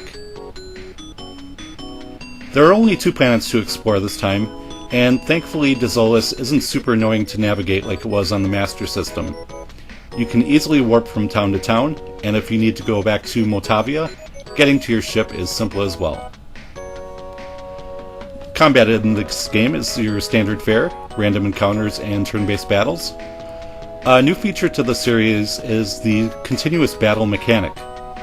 All you have to do is select Fight, and your characters will use physical attacks or whatever the last tech or item you selected was. If you need to change your strategy or heal, simply press any button, including the D-pad, and when the next round begins, you'll be able to issue orders again. The continuous battle feature comes in very handy because you will be doing lots of grinding in this game. Whenever you enter a new town, you'll generally have to fight monsters around town for about an hour or so until you can afford the latest gear. And you definitely want the strongest weapons and armor because this game is extremely challenging. The enemies are very well designed, especially the robotic ones, although there is a bit of palette swapping going on. At first you will be fighting biomonsters, but after a certain event you will fight only robotic enemies for a while. After that you'll get a mix of the two. One big flaw the game has is one of its final boss fights. After dealing with so many hours of grinding and confusing dungeons, it is a huge bummer to have one of the boss fights rely entirely on luck. The boss randomly chooses characters to turn evil, which will make them unable to fight, disable their techs, or cause them to steal from other party members. The only way to cure the condition is if one of your items decides it wants to dispel the evil or not. Sometimes it can take 1 turn, other times it may take 5. I had to fight that damn boss 15 times before I was able to defeat it. The soundtrack isn't quite as good as the first game, but still features many memorable tracks. Sound effects could be a bit better though, they really clash with the awesome battle music, and seem to be a little too loud. Even though it's not as good as the first game in the series, Phantasy Star II is still a great RPG. While it is not for everybody, those who don't mind a little grinding and old school challenge will definitely enjoy it. It's one of the best RPGs on the Genesis, and in the 16-bit generation. I want to thank you guys for watching, and stay awesome. It's Halloween, which means it's time to look at my favorite gaming series, Castlevania. And this year we're going to be running through the Game Boy Advance trilogy, starting with the game that made me want a Game Boy Advance, Circle of the Moon. I was initially disappointed that this was going to be on the Game Boy Advance. I didn't own any handhelds at the time, and was hoping to play the next Metroidvania title on the TV. But then I realized how awesome it would be to play Castlevania anywhere, and decided to get Nintendo's latest portable console. So, when I got the GBA, the first thing I noticed was just how comfortable the system was, and I really liked having the D-pad and the buttons to the sides of the screen. Next thing I noticed was how hard it was to actually see the screen because the system wasn't backlit. There was no Nintendo DS or Game Boy Player or Game Boy Advance SP when this game came out. All we had was this. And as awesome as this is, it has no backlit screen, so it's really hard to see stuff on there. and it's especially hard to see this game because it uses a very dark color palette. You don't control Alucard or a Belmont in this game. The main character of this one is a whip-slinging vampire hunter named Nathan Graves. Nathan must search the castle and rescue his master Morris, who is being held captive by Dracula. Circle of the Moon is similar in some ways to Symphony of the Night. At first you'll take a linear path through the castle, but after acquiring certain abilities, you can explore the rest of the castle in whatever order you wish. You gain abilities from magic items, and these are generally found after boss fights. Save points and warp rooms also make their return, however there are no shops to be found in this game. You will also gain experience points and level up when you defeat enemies, and can wear equipment as well. This time there are only 3 equipment slots, one for armor and the other 2 for accessories. This game differs from Symphony in other ways. The most obvious one is the fact that you can only use the whip and the usual sub-weapons that you'll find in other games in the series. You also have access to something new called the DSS card system. By combining different action and attribute cards, Nathan will gain some useful abilities. Some will boost stats, or add an element to an attack, or even allow you to summon monsters. This game doesn't tell you what the various card combos do until you use them, so you will have to experiment with the system a little bit. Another thing you'll notice almost immediately is how much more challenging the game is when compared to Symphony of the Night. Enemies are very strong and can kill Nathan quite easily if you're not careful. There are a lot of airborne enemies too, with unpredictable flight and projectile paths. Some monsters will drop potions or other useful items, but the drop rates are rather low. One cool feature in this game is the battle arena. In this section of the map, you cannot use your DSS cards, and can only rely on your jumping, whip, and sub-weapon skills.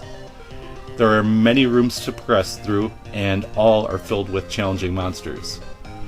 This portion of the game is completely optional though, and I haven't been able to make it very far.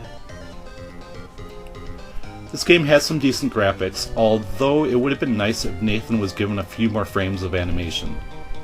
The soundtrack is excellent, as always. There are some great new compositions and some classic tracks as well.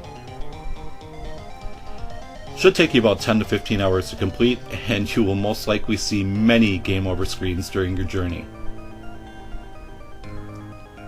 Castlevania Circle of the Moon is an excellent title that blends old school challenge with some Metroid style exploration. It is my favorite game on the Game Boy Advance, and one of the best games in the series. And I want to thank you guys for watching. Stay awesome.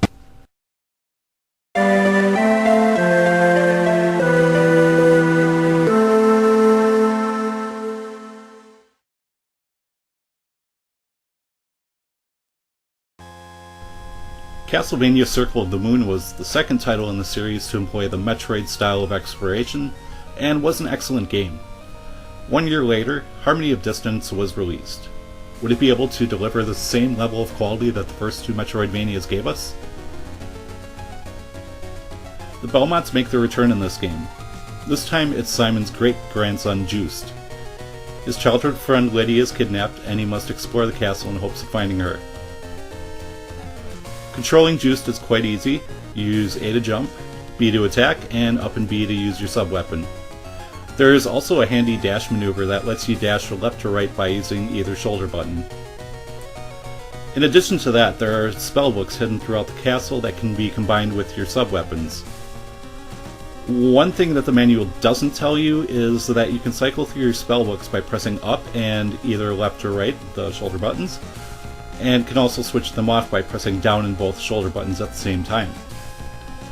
These spellbooks can unleash some very powerful attacks, but I feel that they make the game way too easy. The relative ease of the game is offset by the most confusing castle system in the entire series. Very early on, it's revealed that you have been exploring not 1, but 2 castles. It wouldn't be such a huge deal if these were small, unique castles, but these are massive castles that look very similar to one another. Thankfully, you can hit select to view a of each castle. You can also view the maps on top of one another, which makes it easier to see what rooms you've missed in each one. Even with the maps, a lot of time is just spent wandering around, constantly hitting select, wondering where the hell to go next. Shops make their return, but are a little annoying. Symphony of the Night had one shop in one easy-to-remember spot. This game has shops all over the place, and to make matters worse, some have certain criteria that must be met before opening. It's also irritating that the map doesn't mark where the shops are located.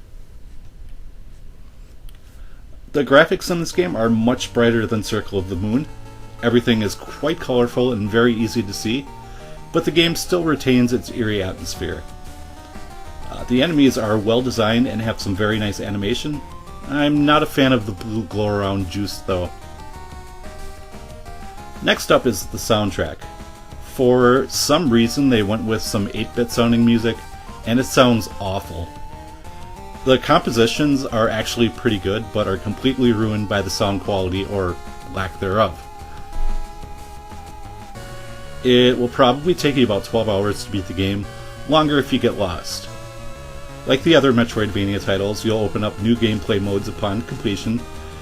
There is a no magic mode, hard mode, boss rush, and you can even play as another character. Castlevania Harmony of Dissonance definitely has some flaws, but is still a highly enjoyable title. Even though I consider it the weakest of the Metroid-style games, I still come back to it quite often, and have a blast playing through it over and over again. And I want to thank you guys very much for watching. Stay bossum.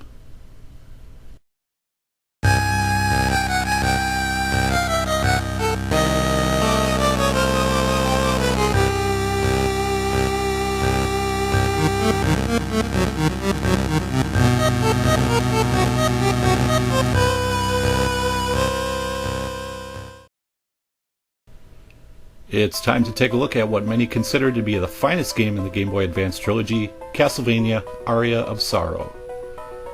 Since Rondo of Blood, the series has had a little bit of story in each game. Aria of Sorrow has much more story than any previous game in the series. It takes place in the year 2035. A high school exchange student named Soma Cruz goes to a nearby shrine to check out a solar eclipse with his friend Mina and blacks out. Soon after he awakens, he is told that he is in Dracula's castle, which is inside the eclipse, and must make his way to the top of the castle in order to save Mina. Along the way, you'll meet several other characters, and you'll also discover something very cool and different about the story this time around. The last two Game Boy Advance titles use the whip and sub-weapons that are common throughout the series. In this game, you can once again equip various types of weapons like in Symphony of the Night. My favorites are the great swords that you swing overhead. They're perfect for candles and airborne enemies. The usual sub-weapons are gone though, and in their place is the soul system. Basically, Soma kinda acts like a blue mage from the Final Fantasy series.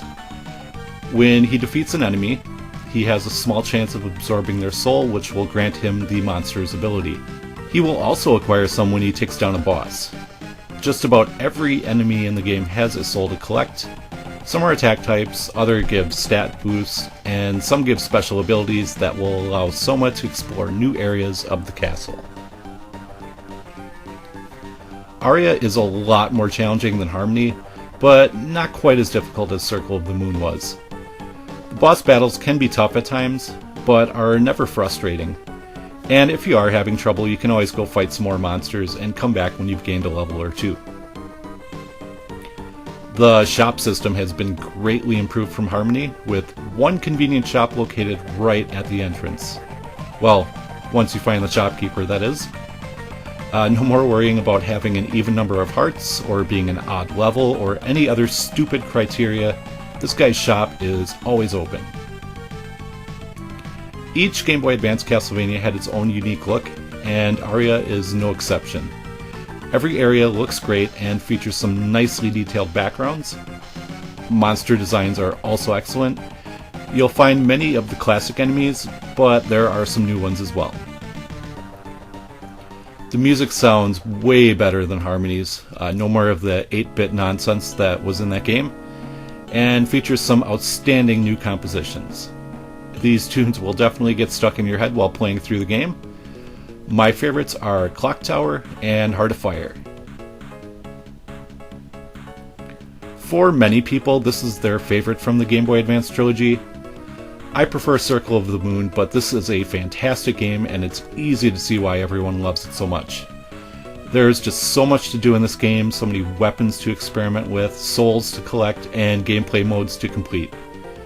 Every aspect of the game is done exceptionally well, even the story. This is a must-have for Game Boy Advance collectors and Castlevania fans. Hope you guys enjoyed this look at the Game Boy Advance trilogy. I had an absolute blast replaying these games again. And as always, I want to thank you guys for watching. Happy Halloween.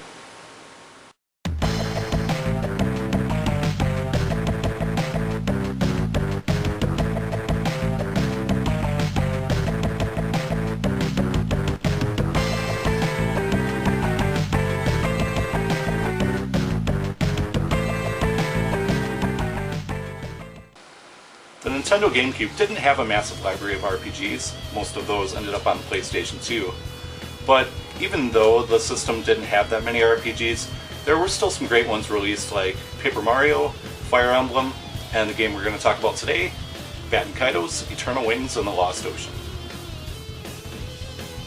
Baten Kaitos was developed by Monolith Soft, a company that was comprised of many people that worked on the Squaresoft game Xenogears. They also developed Xenosaga, Xenoblade, and several other games. Before starting the game, you're treated to this gorgeous intro. Sadly, this is the only bit of FMV in the game, probably due to the lack of storage space on the GameCube's minidiscs. The in-game graphics are gorgeous, and the art direction is wonderful. Each island has a completely different look and feel, and is bursting with color and style. A couple of my favorites are the Picture Book Village, and there are several cities with clouds floating through them. The character designs, on the other hand, are pretty ugly. They also use a very unappealing art style for the character portraits, which is a shame because they did such a great job with the environments. Then there's also Gibari, who looks very much like a character from a certain PS2 RPG. In most role-playing games, you play as the lead character. In this one, you play as a guardian spirit who is bonded to the main character, Callus. Callus is on a quest to avenge the death of his grandfather and brother. Along the way, he meets Shella, who is on a journey to prevent the Emperor from awakening an evil god. For the most part, it's your typical RPG story, but there are some really nice plot twists. The story is held back a bit by lots of unnecessary dialogue, though. If you've played other Monolith Soft titles like Xenosaga or Xenogears, you'll be used to lots of talking via text or cutscenes. While those games do have a lot of dialogue, it always seems like they're saying something important for the story or characters. When characters talk in Baten Kaitos, it often seems like they're saying nothing or just repeating the same thing over and over again.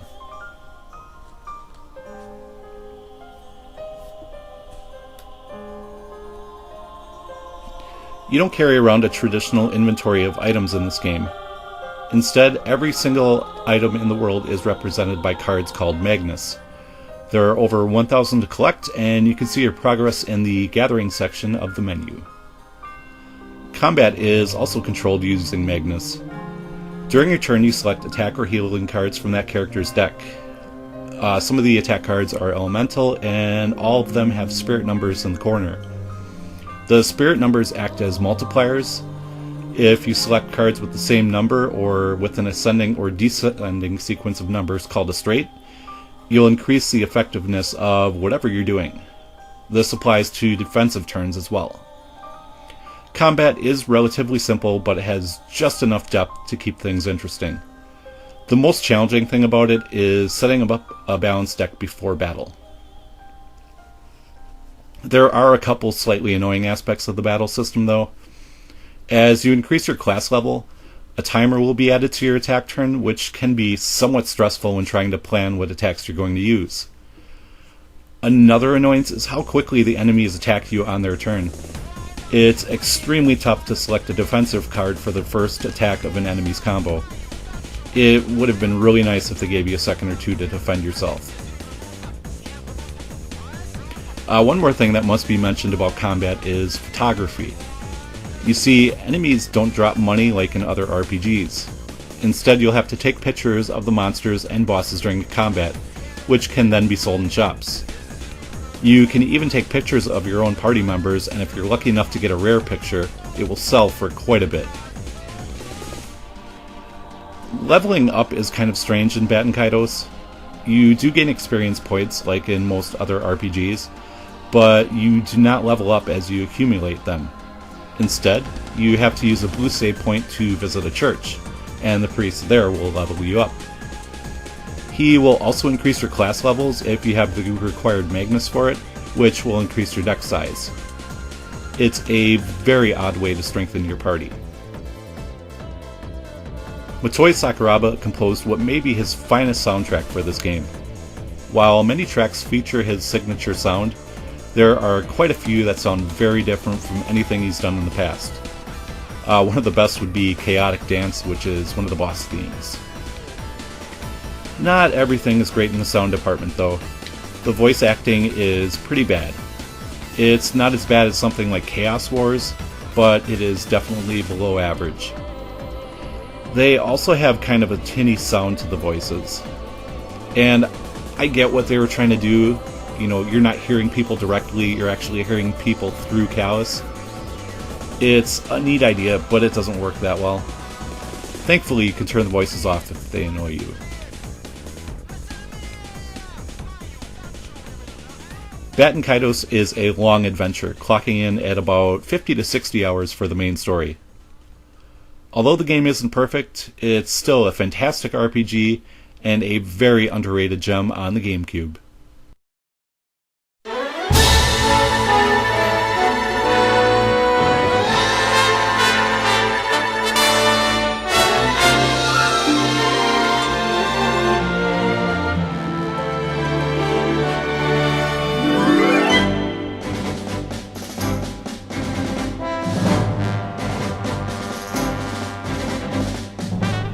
Alright, today we're going to be looking at one of the best games on the Dreamcast, Skies of Arcadia.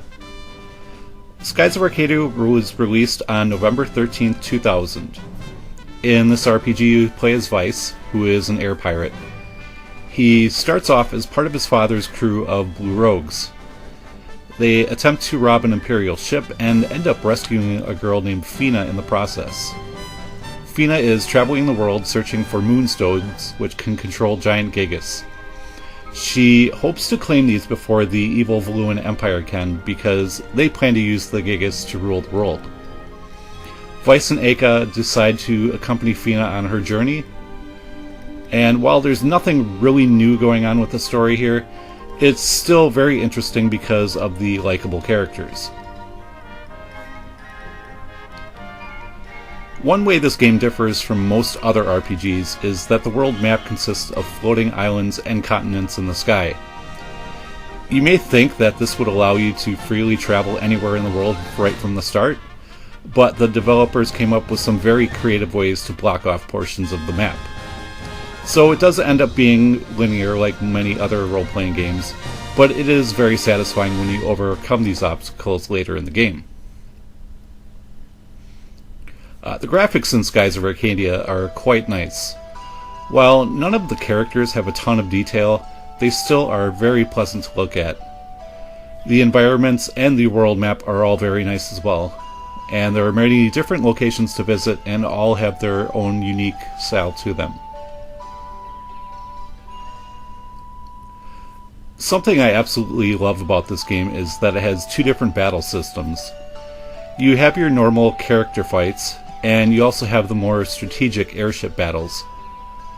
The character combat is the usual turn-based system found in most other games in the genre. You command each character before every turn, and the round plays out with the player or enemy with the highest speed going first. And you have the typical commands like attack, item, guard, etc. You can also select magic from one of the 6 different elements. All magic spells consume only one magic point, but they consume spirit points as well. And how many spirit points depends on how strong the spell is. The spirit points are also used for special attacks, which are basically this game's version of limit breaks. All characters share the same SP gauge, and the gauge will increase with every round of combat. The airship battles function a little bit differently. These fights are a little slower and more strategic. Each character still performs one action per round, but there is only one hit point gauge to worry about.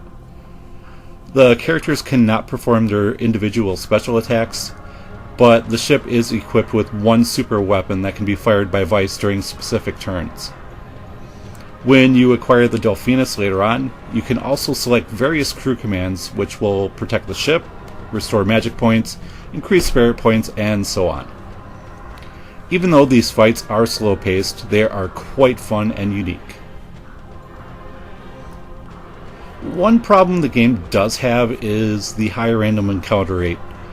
Whether you're wandering the skies or exploring a dungeon, it seems like battles are triggered a little bit too often. Another minor gripe is the loading times at the start of battle. Neither issue is game-breaking though, just a slight annoyance. This game also features a VMU minigame called Pinta's Quest, where you can play exciting minigames like Press Button Quickly. Seriously though, none of the minigames are amazing, but there is enough variety to keep things interesting for short bursts. Any items or gold you collect during Pinta's Quest can be transferred over to your main game file. At about the 25-hour mark, the game becomes really awesome because you finally get to pilot your very own ship, the Delphinus. And this ship is huge. So huge, in fact, that you will have to search for crew members to help out on it. You also get to build your own base. It starts off as a deserted island, but once you start pouring some money into it, it becomes a nice little rest area to chat with your party members and also your crew members. And I always love it when RPGs have some form of town building aspect. The music in Skies of Arcadia is fantastic, featuring many memorable compositions. There's also a little bit of voice acting in the game, most of which is when your characters perform their special attacks. Unfortunately, Sega never released a sequel to this game. There was an enhanced port on GameCube, and they were also going to put it on PS2, but the PS2 version was cancelled. Sega has kept the memory of this RPG alive by putting several characters in Valkyria Chronicles on PS3, and there is also a kick-ass racetrack in Sonic and All-Stars Racing Transformed. While those are nice, I would really love to see a sequel to Skies on the 3DS or Wii U. I'd even settle for an HD port of this game. Skies of Arcadia is a massive game spanning 2 discs and clocking in at about 60 hours.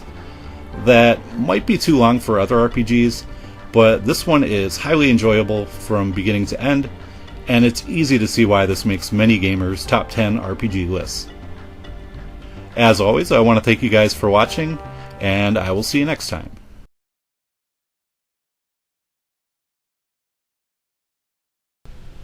Today I get to do a video that I've been wanting to do for a couple of years, and let's talk about the Sony PlayStation and my memories with it. Now, a little bit of backstory first. I had always loved video games, ever since I had played Centipede on the Atari 2600, and then, later on 8-bit generation and 16-bit.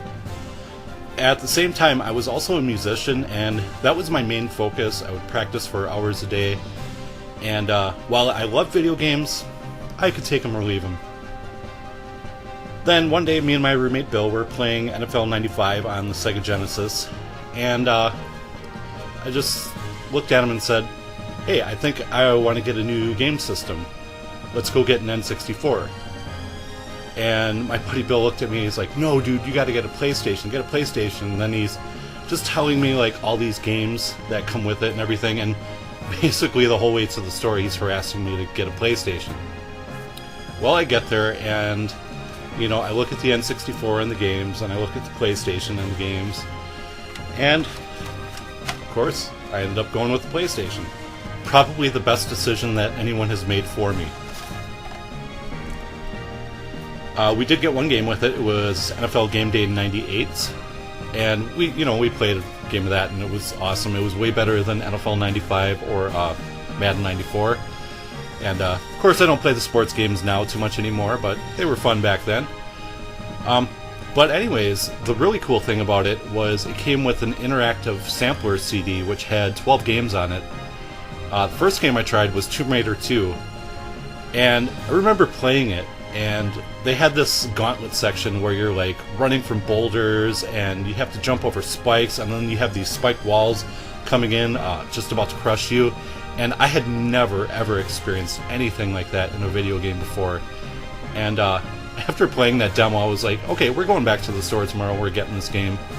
And it was a fantastic game, just a huge adventure, loved exploring, and me and my roommate Bill had managed to do it where, like, we made it a 2-player game, where if one of us would get bored or stuck, or maybe we wanted to go eat or something, we just pass the controller off to, the next person and say, here, your turn. And we actually played through the entire game that way, and it was quite fun. Next game I remember is, I was looking through, I believe it was EGM, and they had a Game of the Year Awards issue, and one of the games they showed was Castlevania Symphony of the Night. Now, I had only had experience with Castlevania 1 and 4 on the NES and Super NES, and I loved both of those games. I didn't come anywhere near beating either one of those back then, but I had to rush out and get Symphony of the Night right away, and I was obsessed with that game for months afterwards. It was just blew my mind. Exploring the castle, graphics were just beautiful, had some awesome music, and really cool game. And one thing I really loved about it is, for like the first 2 or 3 years I played it, I would find a new secret every time I played, which, I didn't actively search for secrets before that, but then after that I started doing it because that game just had so much extra stuff to offer.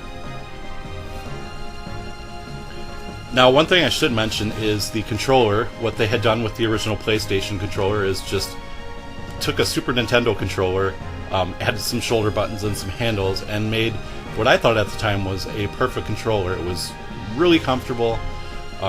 Buttons were placed perfectly. The shapes, with the square, circle, X, triangle, it was a little weird at first, but, became second nature after a month or so. And then they weren't done with it, though. They came out with a successor to it, which was the DualShock. Now, this controller is amazing. It's actually my favorite controller of all time. It just fits in my hands perfectly. I love where the sticks are placed. Just everything about it. And, of course, what was really cool, being DualShock, is that it has rumble feature. And, of course, another idea they stole from Nintendo, but whatever. But it was really cool because, they put a big motor in this side and then a small motor in this side, and then, the system would send signals to it, and it would, do light vibration or really heavy vibration, and it was really cool. Just added some immersiveness to the games. And the two big games I remember coming out right around the time that the DualShock released was, first one was Metal Gear Solid.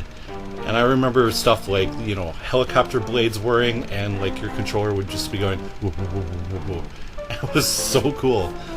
The game that really impressed me as far as DualShock goes was Gran Turismo. Now, I had been a fan of racing games, not fanatical, but I enjoyed them. I played Hard Drive and Road Rash. Also really loved Need for Speed 3. But Gran Turismo was unlike anything I had ever played. It was so realistic, so deep. It was very challenging, but it never felt cheap. It was just always a really fun game to play, and I liked that they had, nearly 200 cars to choose from. They had really excellent track designs, and they implemented the DualShock feature in the game really well. Like, every time you ride over a rumble strip, If you're revving your engine, you change gears, you slam on the brakes, your controller would feed back, and it was just such an amazing thing.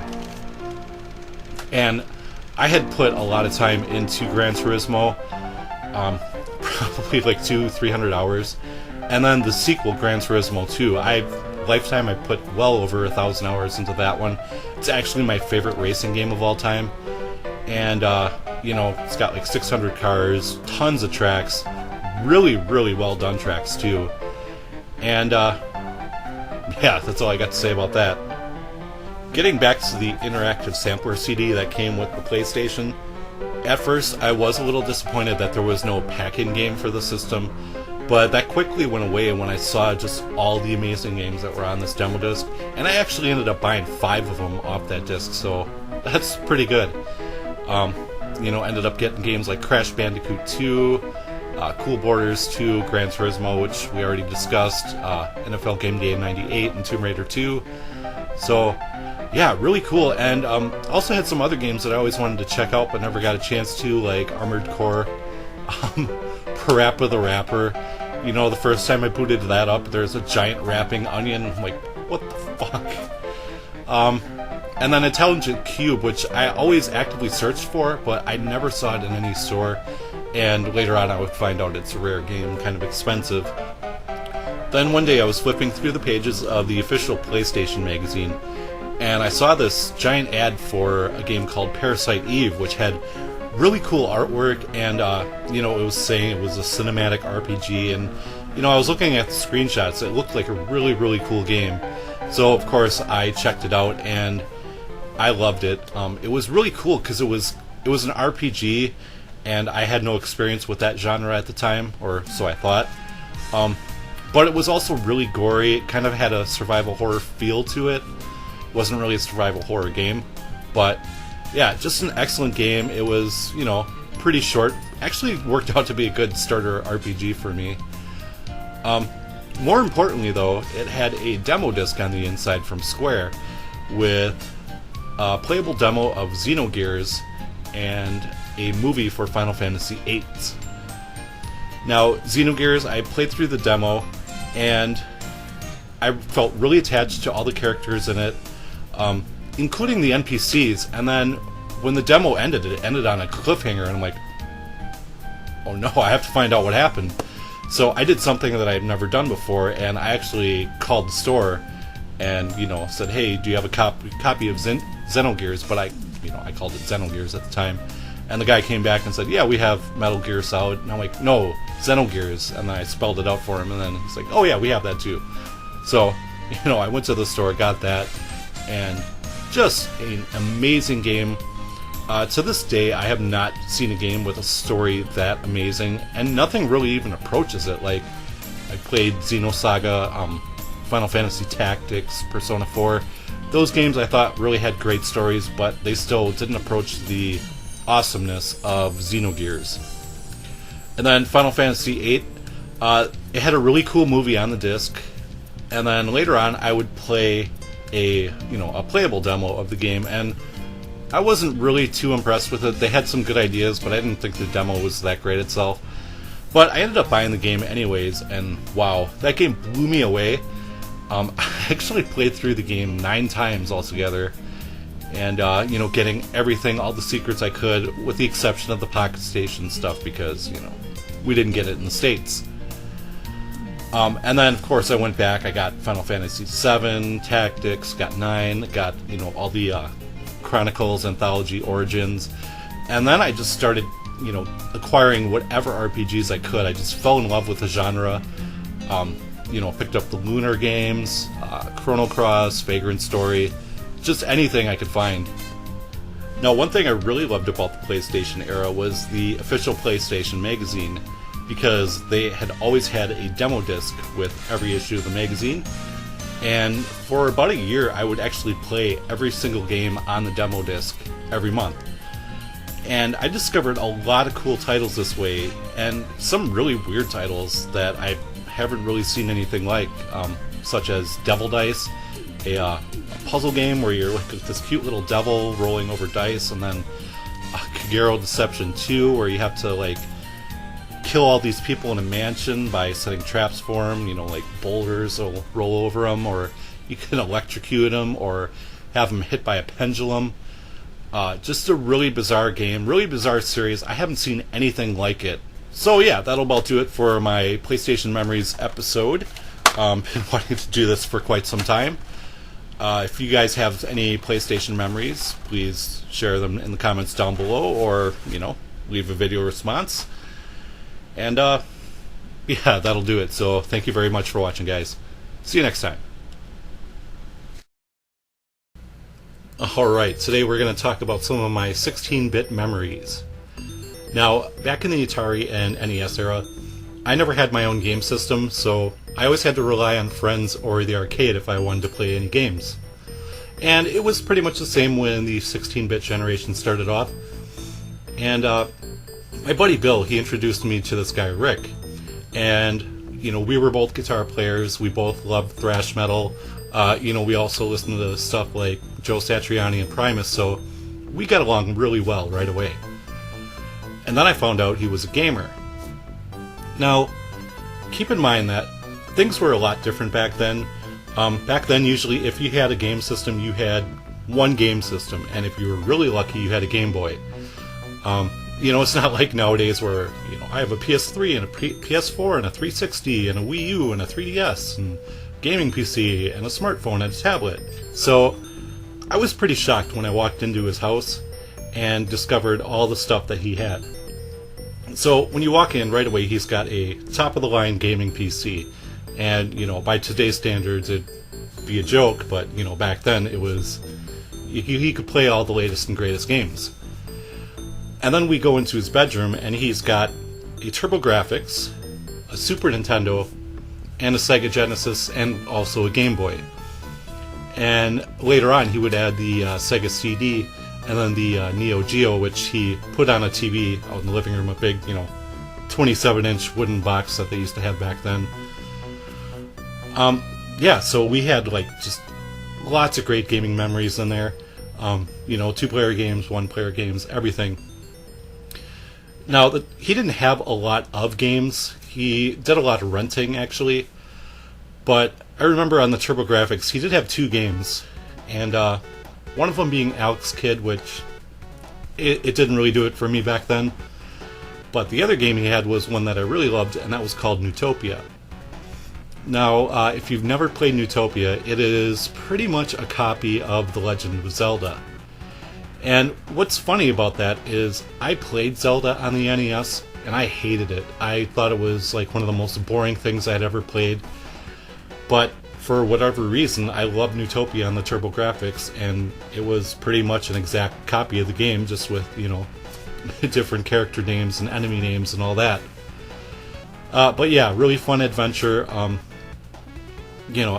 I never beat it back then. It was only until years later that I would beat it on the Magic Engine emulator on the PC.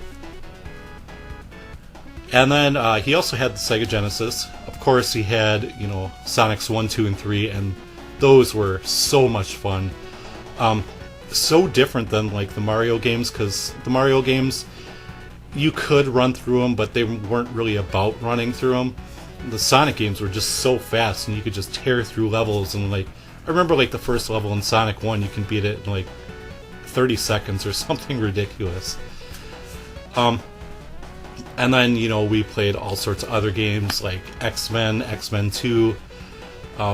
Really loved X-Men 2. That was the weird one where you don't have a title screen, you just get thrown into level 1 with a random character, and you're like, what the hell? And then after you beat that short level, you get, your character select screen and everything.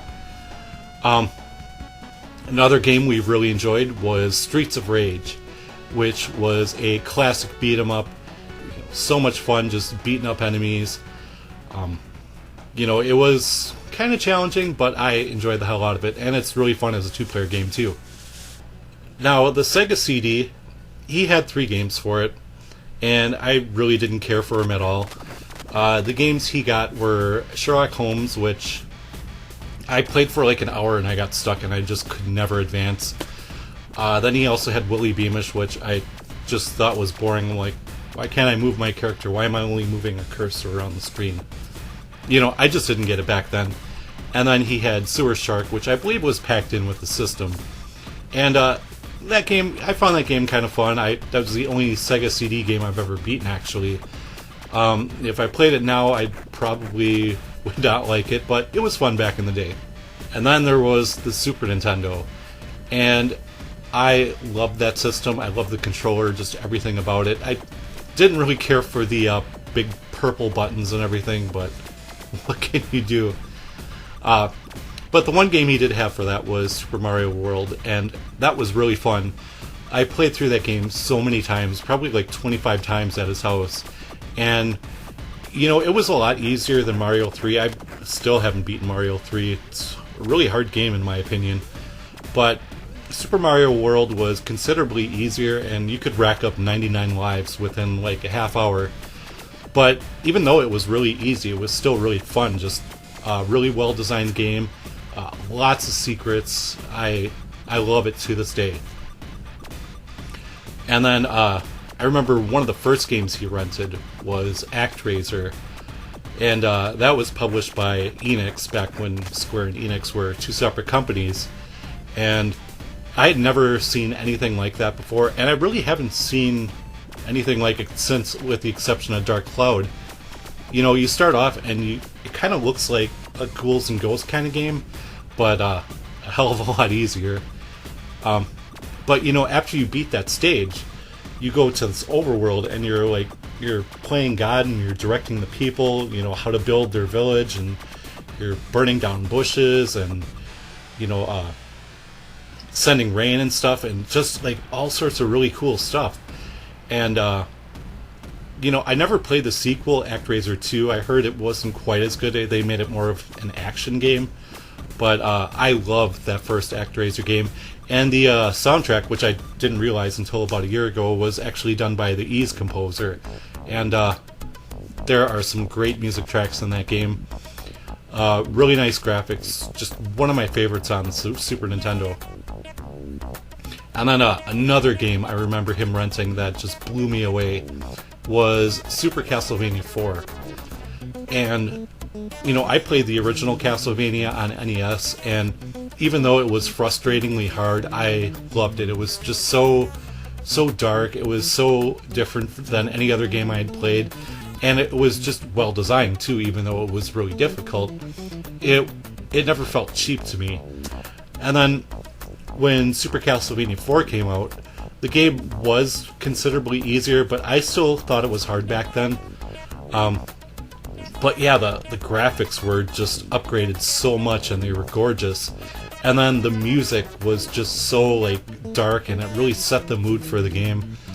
And yeah, and the levels were crazy. Like, you get to level 4, and there's that thing where the map's kind of turning behind you, and then there's that one stage where you have to hang, and the whole level like turns like this.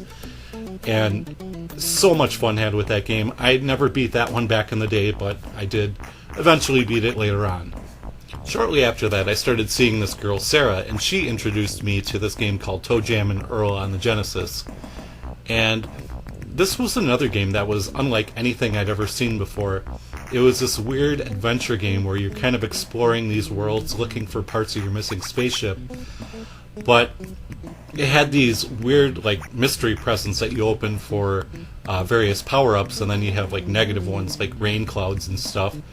And it had really wacky enemy designs, and it was really funny, and just a lot of fun, and it was really cool because it had, you know, a random world, so you could get a different gameplay experience every time you played.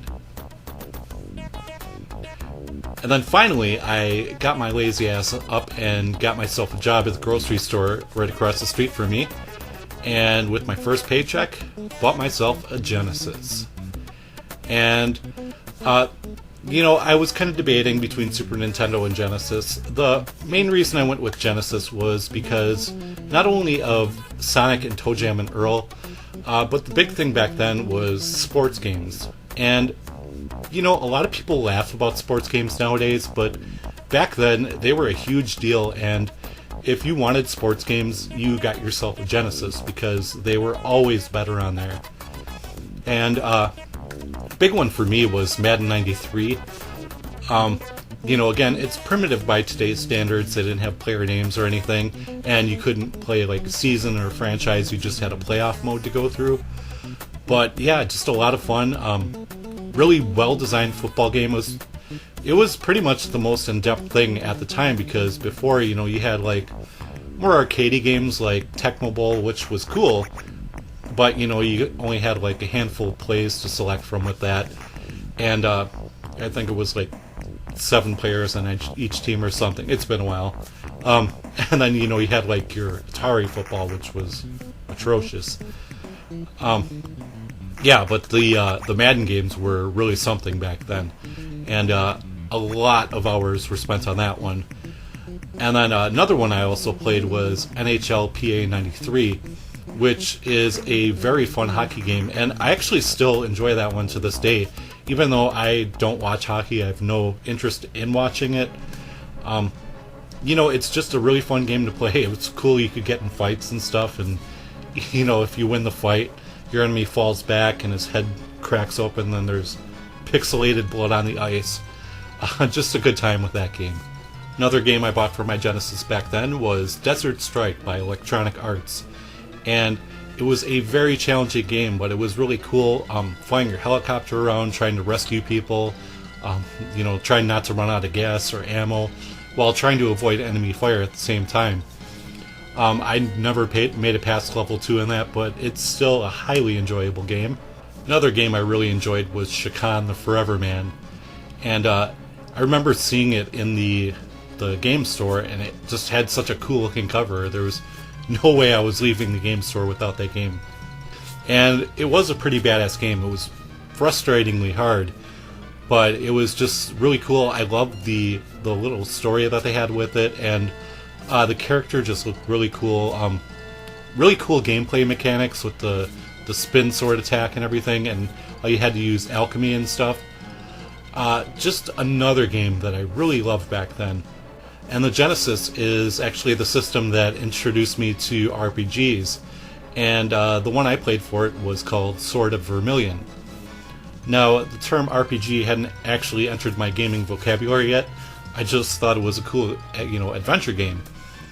But it was really neat because you had like these 3D dungeons you would walk through, and then when you got into combat, it would switch to an overhead view, and you'd basically just like hack with your sword or, use your magic to defeat enemies.